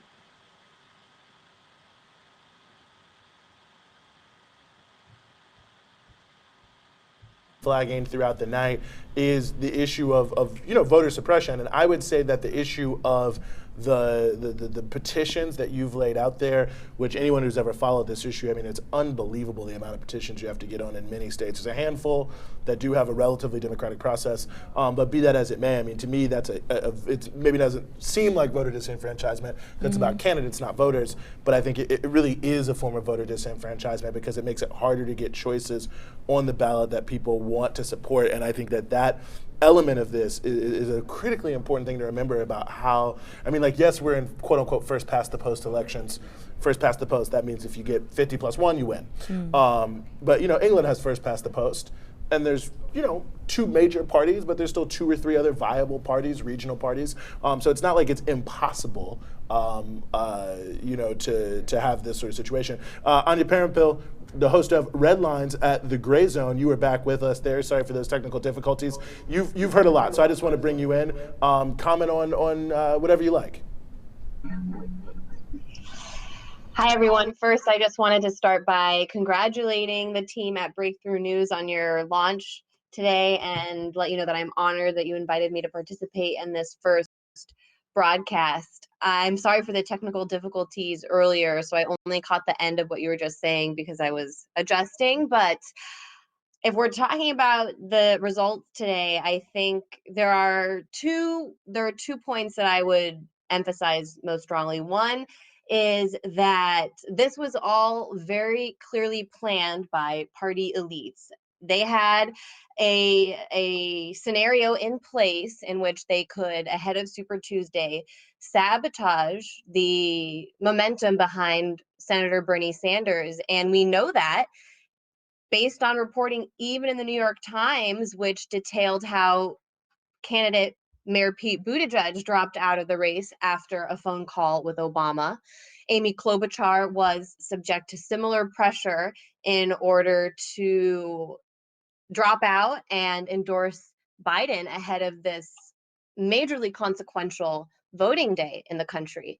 And the results of that are clear. I think many people wouldn't be surprised that Biden walked away victorious in states in the South. These are states where he was expected to win, or at least do better than he had in previous states. Whereas candidates such as Pete Buttigieg may have gotten a little bit of the percentage of the vote, but wouldn't have done substantially well. It was much more in line with the desires of the establishment for Buttigieg to drop and endorse Biden, throw what little percent of support he had in some of these states behind Biden. Same for Amy Klobuchar. And the impact of these endorsements then weren't necessarily felt in those states where Biden was already expected to do better than those centrist candidates, but especially in a state like Minnesota, I think this made a major difference. Many of us probably, and I saw people saying this, thought that Klobuchar had dropped out of the race yesterday because she didn't want to lose on Super Tuesday to Senator Sanders. In reality, she dropped out because if she did, in the way that Buttigieg and she timed their decision, all of that support she had actually, instead of being split up between Buttigieg and Biden, all went behind Biden. I don't think anyone thought that he could win a state like Minnesota if you'd asked them at this time last week. But now we've just seen that happen. He actually takes a state such as Minnesota, which Sanders actually won in 2016 in the primary race against Hillary Clinton, away from Sanders. And I believe Minnesota was also a state that switched from the caucus process to the primary process this time around. Oklahoma is another state where Sanders won in 2016, but tonight we saw Biden emerge. So the first point I want to stress is that this was all by design in order to sabotage the candidacy of Bernie Sanders. The elite of the party clearly do not want a progressive, someone who's quite moderate compared to the history of the party or to leaders in the rest of the world, to come into power. And the second point is that every attention to where the media narrative goes from here, because I already heard it on MSNBC earlier tonight.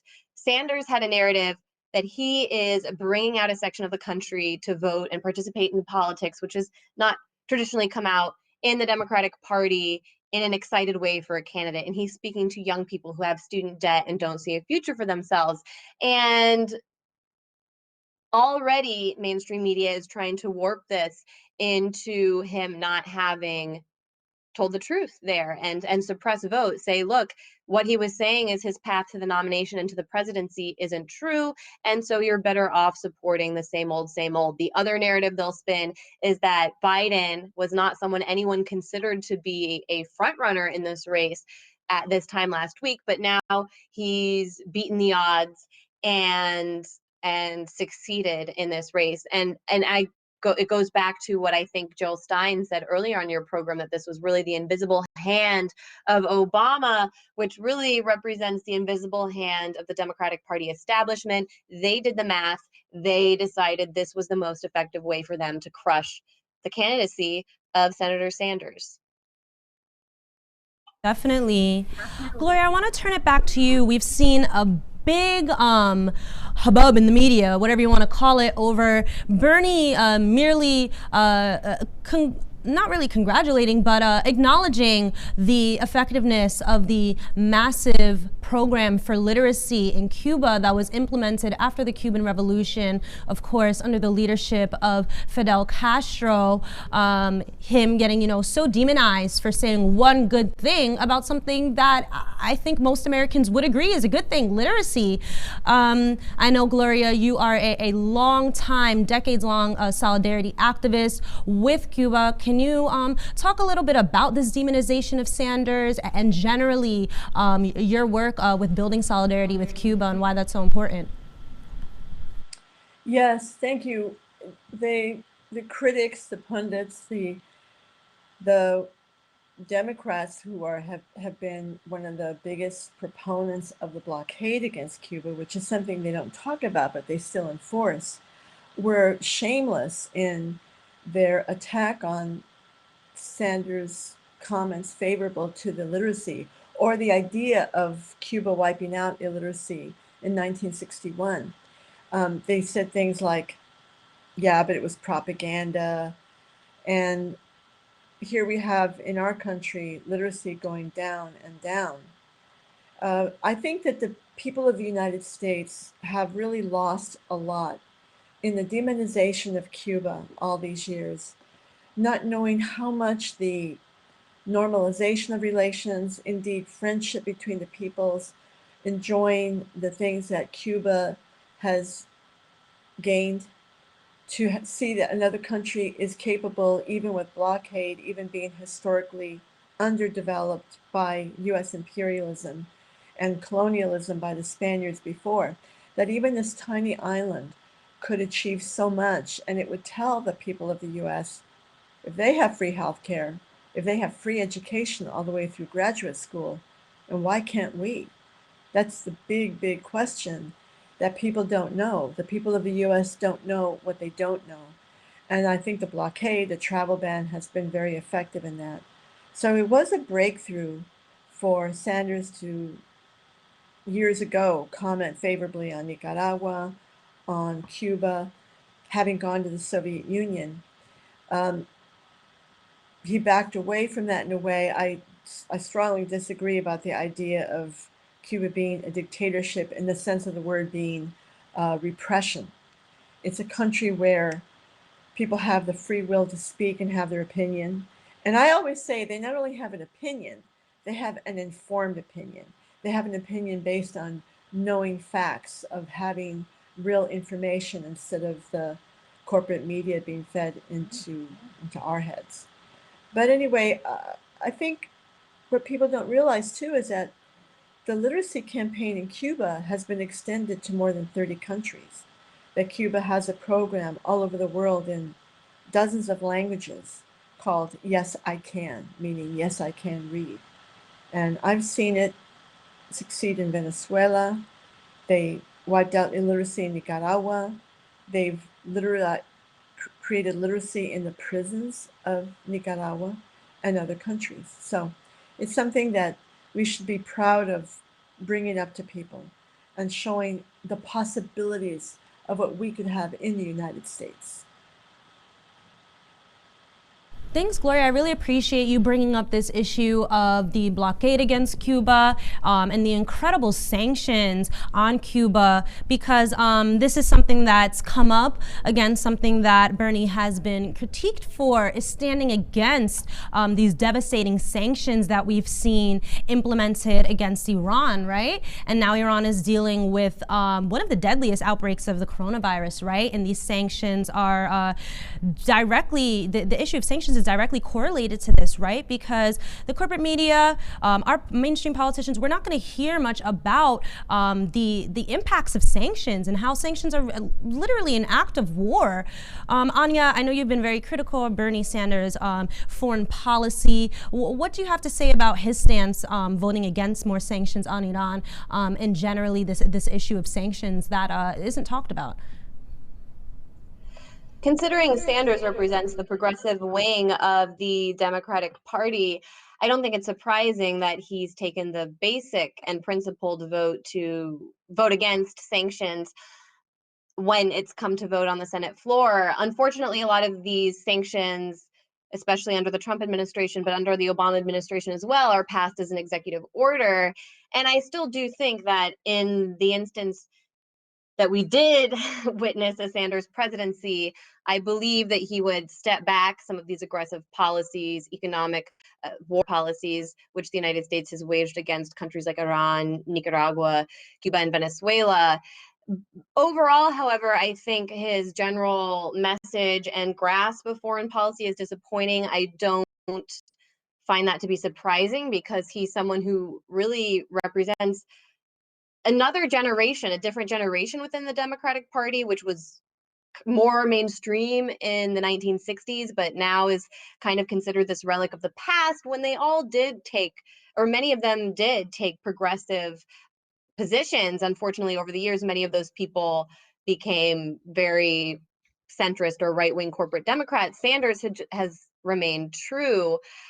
But when it comes to foreign policy, I do think I look at the Democratic Party not necessarily as a vehicle for change, and I don't think that Sanders would have much leeway on the core issues of imperialist foreign policy or even domestic policy if he were president, because we just don't have a system at the moment that is able to deliver on a progressive agenda unless you had someone who is willing to go in there and write executive orders nationalizing the healthcare system and various other industries or breaking up the big banks. And I don't think Sanders is the one that's going to be doing that. I don't see how you can get much of this agenda passed.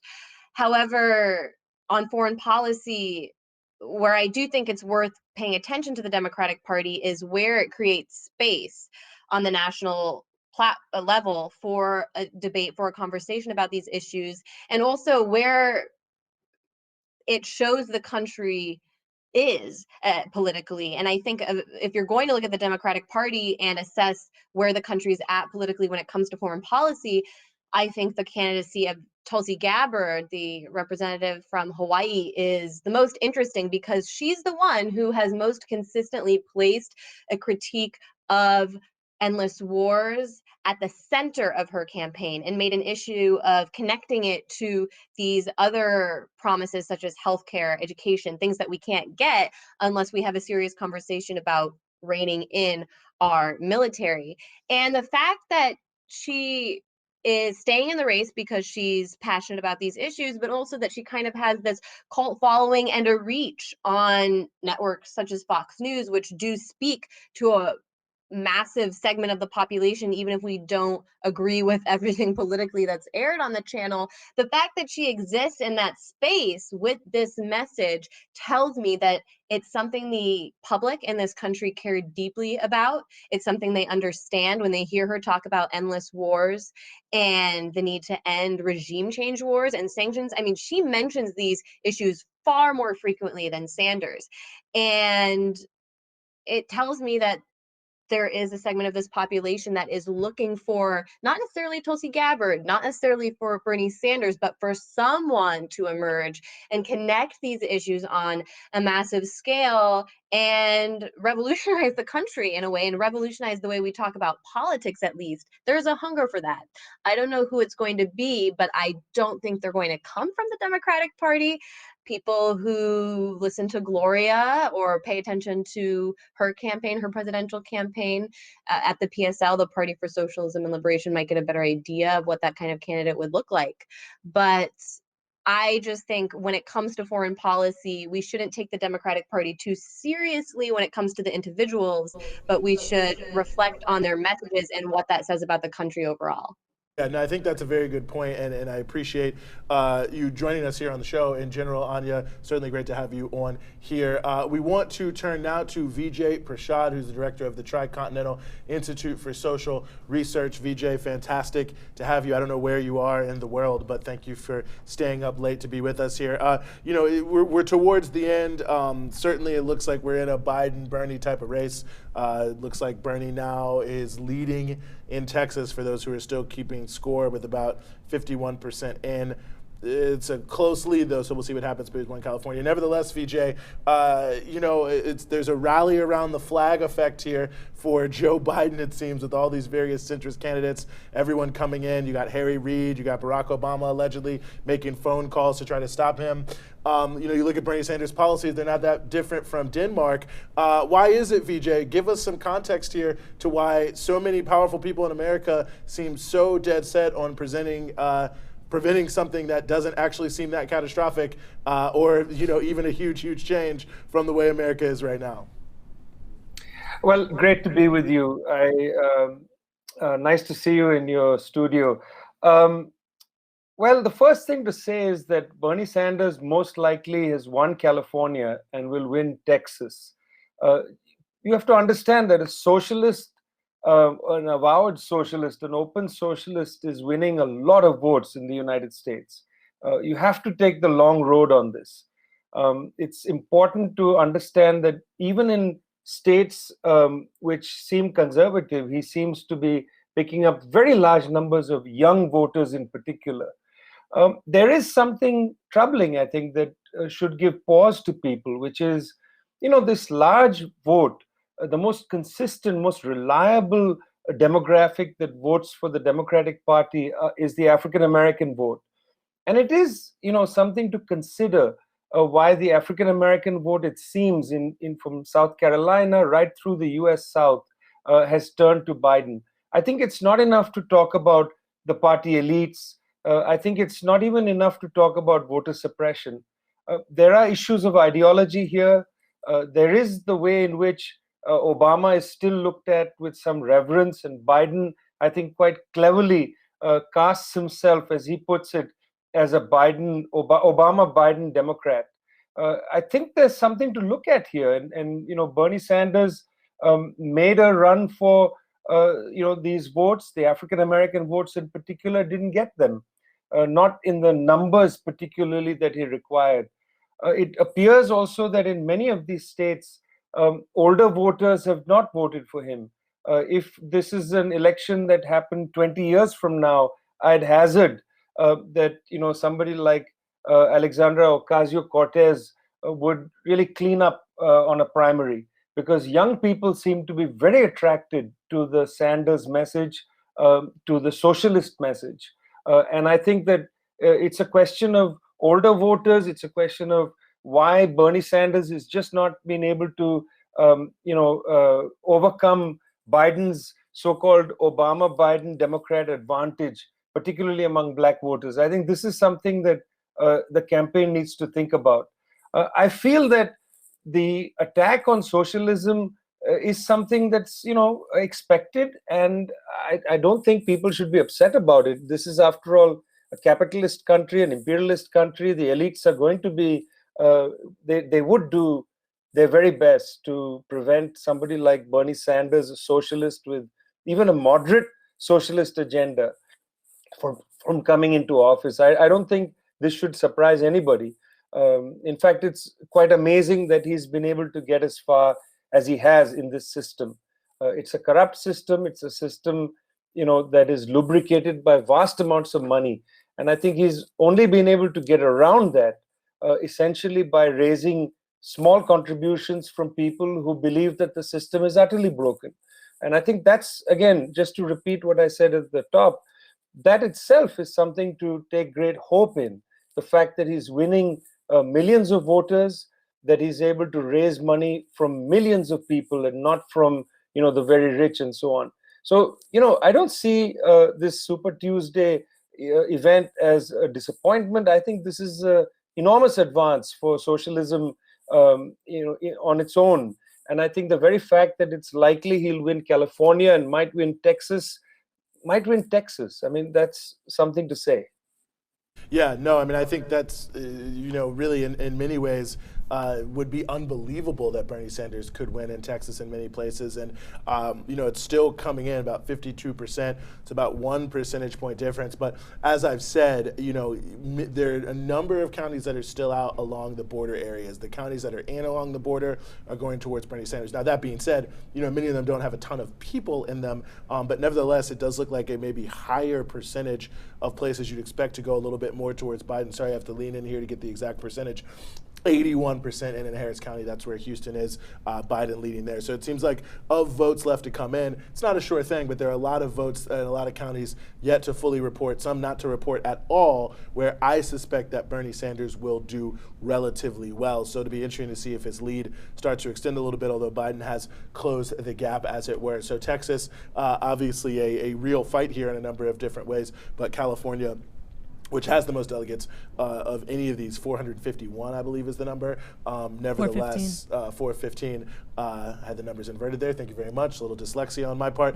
But nevertheless, there's big prize for Bernie Sanders, a lot there. I'll also ask you this, VJ, just in terms of, where this thing is sitting now is, looking forward to, and I think what you said is very true, like that in many ways this is a good thing, not a bad thing, even if Bernie Sanders is being attacked for socialism, and you're speaking about AOC. I mean, does this feel like either way this is kind of a turning point election? Like kind of no matter who wins the primary, no matter who wins the general, not that those things don't matter, but just that this, the very fact that some of these things are happening mean that there's something of an inflection point in U.S. politics, which may in fact, I think, given the role the U.S. plays in the world, and look at more of an inflection point, or is it more limited than that?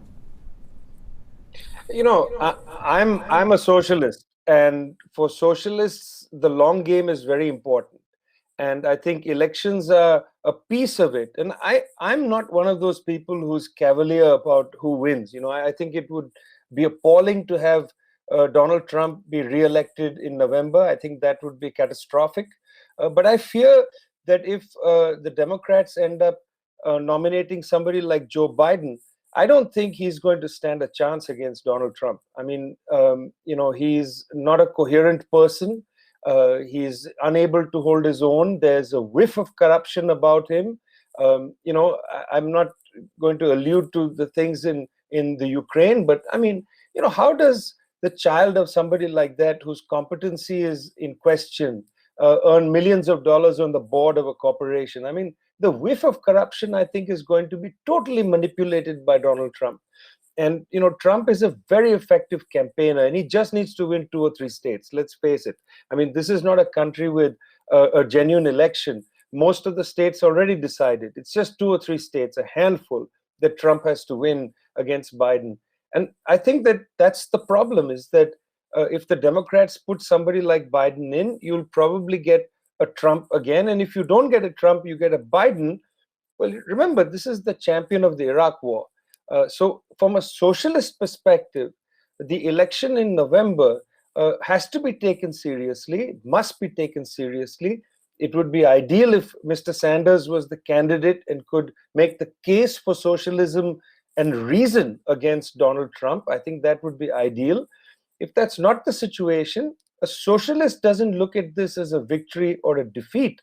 A socialist tries to understand what has been gained from this process, how many millions of young people have been attracted to these ideas, what is the kind of stamina of these ideas in American society?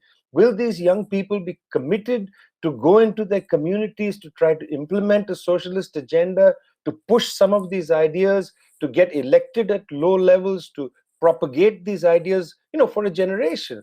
So what I would say, how I see this, isn't merely in terms of, midnight on Super Tuesday or election day in November of 2020, or indeed, the election of 2024. we have to look at this also in the long term, in terms of the deep impact Mr. Sanders has already had on this country, the deep impact he's had on millions of young people's lives, made them think about these ideas, made people understand the possibility that you could have an agenda that wasn't simply catering to corporate greed, that wasn't simply catering to the financial elites, and wasn't simply surrendering to climate change. I mean, these are quite considerable advances that Mr. Sanders has made, much more than the small socialist parties have been able to make, at least in the last generation. So you've got to, doff your cap to him. You've got to turn to these millions of young people, and you've got to say you cannot ever be, feel as it were hopeless, or that something, was a missed opportunity. There are no missed opportunities. There's only the long game. Continental Institute for Social Research, really appreciate you having on, joining us, staying up late for us. I hope everyone checks out the Tricontinental. They do dossiers and other things that are very informative about a number of different issues. Joe Biden is in LA, even though he lost California. One of the themes that a lot of our guests have brought in here tonight is one of Biden's biggest weaknesses, the fact that he seems to struggle on stage. I think I'm trying to be charitable here. At the start of his rally today, seemingly he's touting his victory rally, he confused his wife and his sister, right, when he got on stage. He's forgotten what race he's running in. He forgot Super Tuesday was Tuesday, not Super Thursday. Super Thursday. We could go down the list here. I hate to just rag on somebody, but I mean, it's difficult to really see how this doesn't rebound back on him. I think, Dr. Prashad made a very good point there in terms of, the Hunter Biden, the whiff of corruption. I mean, you just think of how the field day Trump's going to have with this. Hunter Biden kicked out of the Navy for cocaine use. The story that he told was, I was at a bar, and a guy said, let's smoke a cigarette. I smoked a cigarette, and then on the drive home, I was really hopped up, and I realized the cigarette was laced. I mean, how ridiculous is that? You know what I mean? That some random guy outside a bar just gave you a cigarette laced with coke, you didn't do it. I mean, these are the type of things that, whatever you think about them, whether you think they're atmospherics, that Republicans will have a field day with. And that, quite frankly, like Bernie Sanders, what is his scandal? That he once went to the Soviet Union and visited there, that he was, in Nicaragua. I mean, when we run back the tape and see, I encourage people to read Secret Wars, Bob Woodward's book, mainstream positions, none of this. Biden, there's going to be a lot of that. We've got a little bit more before we close out here. Obviously, we're coming to the close. We'll be here until 12, but we are going to take another quick break, and then we're going to come right back after this here on Breakthrough.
Just 5 media monopolies control 90% of what you read, watch, and listen to.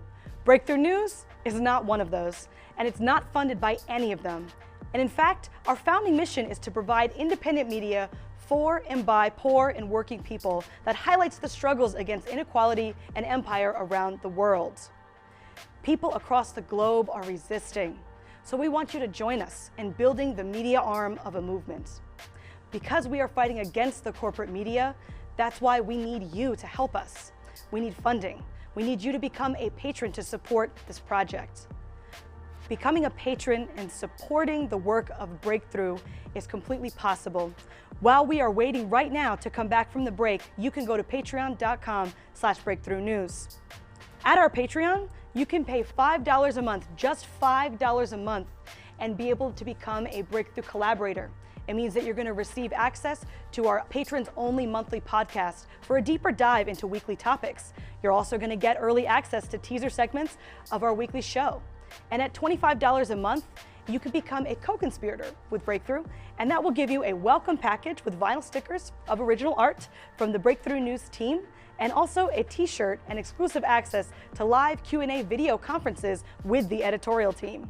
And at the highest level, the $100 a month, you can become a People's Champ, which means that you can get a first look at new show concepts or exciting guest interviews.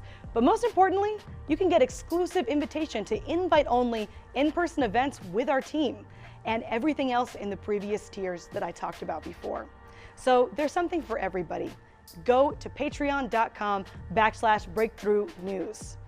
Click the share button on the live stream.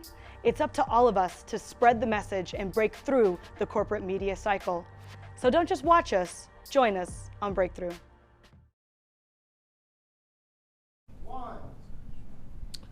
We're back. This is the news, and you're on Breakthrough. You're watching the live election night coverage here on Super Tuesday here on Breakthrough News. Obviously, sadly, we are coming to the end of this live broadcast. I'm Eugene Puryear here with Monica Cruz. Sorry I said your name for you. It's just getting late. Real quick before we go into it, though, right. do want to give a shout out to everyone on the Breakthrough News team, our tech team, everyone who's helping. You see people running around behind us. This is our first live broadcast, so big shout out to those folks who are really the ones who made this thing happen, Monica. But relatively eventful night, but maybe kind of leaving it a little bit where we thought we might leave it. It's not over yet at the very least. Yeah, definitely not too many surprises. A lot of people anticipated, including us, this was going to be Biden versus Bernie, and that's exactly what it turned out to be. I know we're waiting on confirmations from a few more states, but really what we expected, Bernie winning big in Cali, Biden really sweeping a lot of the southern states. So we really have to see this next couple of months what's coming down to. One thing I'm really looking forward to is a Biden versus Bernie debate. I mean, as you just mentioned before our break, Biden is clearly losing it. I don't really know what this is going to bring in the next couple of weeks, the next couple of months of this primary season. I mean, it really is going to take one really big flub on his part to tank his success. But I guess calling things Super Thursday, saying he's running for senator just last week. I mean, it's just adding up. He's clearly not coherent, not there enough mentally to be able to run the rest of this race in a real way. So we just have to look and see. Yeah, no, it'll certainly be interesting. I mean, obviously this is going to be a big theme. I think the other issue here is that Elizabeth Warren's still in the race. I mean, she will theoretically be in the debates. Michael Bloomberg still theoretically be in the debates. What this all means, I don't know. I mean, Bloomberg's team has already sent out a kind of cryptic message, even though he says he's in it to the bitter end, didn't win any states. Got second in some states, or what looks like second, but I wouldn't be super shocked if he drops out. I mean, really amazing. $60 billion. The 8th richest guy in the United States. Just set $500 million on fire, won't miss it at all, had zero impact. Maybe the fact that he had almost no impact in terms of winning, at least, maybe it's a good sign. But, it's going to be interesting to see Ilhan Omar already out on Twitter with a veiled criticism of Warren for not consolidating against Bernie. So I expect that this thing is going to get chippy. I mean, there's no doubt about that. We've got the projected delegate count up there for you.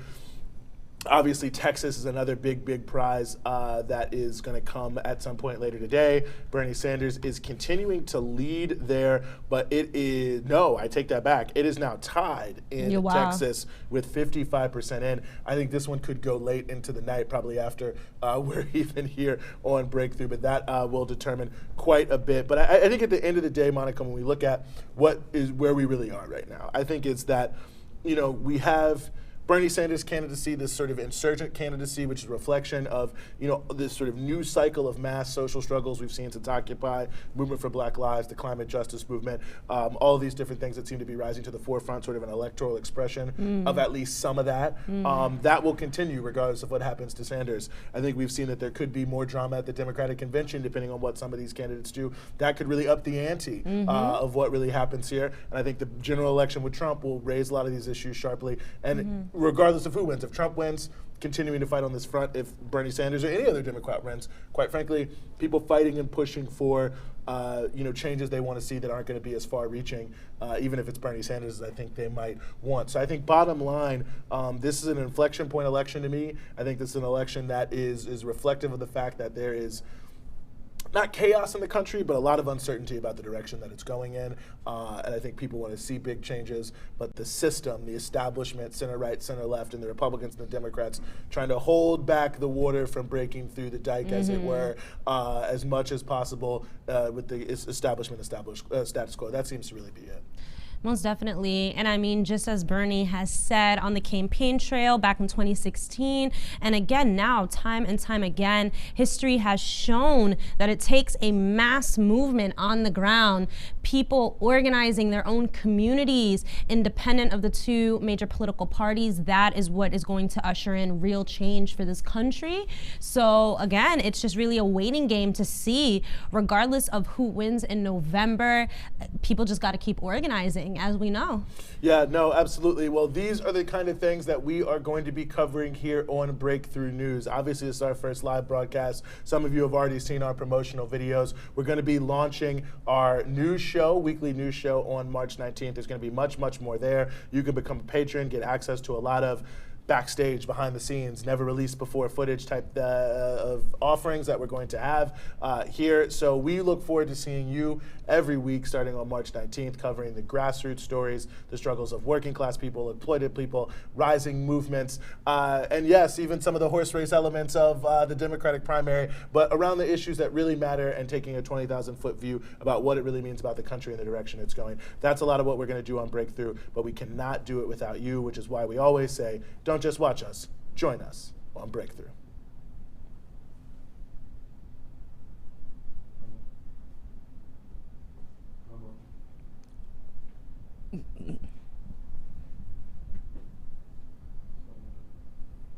Just 5 media monopolies control 90% of what you read, watch, and listen to. Breakthrough News is not one of those, and it's not funded by any of them. And in fact, our founding mission is to provide independent media for and by poor and working people that highlights the struggles against inequality and empire around the world. People across the globe are resisting, so we want you to join us in building the media arm of a movement. Because we are fighting against the corporate media, that's why we need you to help us. We need funding. We need you to become a patron to support this project. Becoming a patron and supporting the work of Breakthrough is completely possible. While we are waiting right now to come back from the break, you can go to patreon.com/breakthroughnews. At our Patreon, you can pay $5 a month, just $5 a month, and be able to become a Breakthrough collaborator. It means that you're going to receive access to our patrons-only monthly podcast for a deeper dive into weekly topics. You're also going to get early access to teaser segments of our weekly show. And at $25 a month, you can become a co-conspirator with Breakthrough, and that will give you a welcome package with vinyl stickers of original art from the Breakthrough News team, and also a t-shirt and exclusive access to live Q&A video conferences with the editorial team. And at the highest level, the $100 a month, you can become a People's Champ, which means that you can get a first look at new show concepts or exciting guest interviews. But most importantly, you can get exclusive invitation to invite-only in-person events with our team and everything else in the previous tiers that I talked about before. So there's something for everybody. Go to patreon.com/breakthroughnews. Click the share button on the live stream. It's up to all of us to spread the message and break through the corporate media cycle. So don't just watch us, join us on Breakthrough.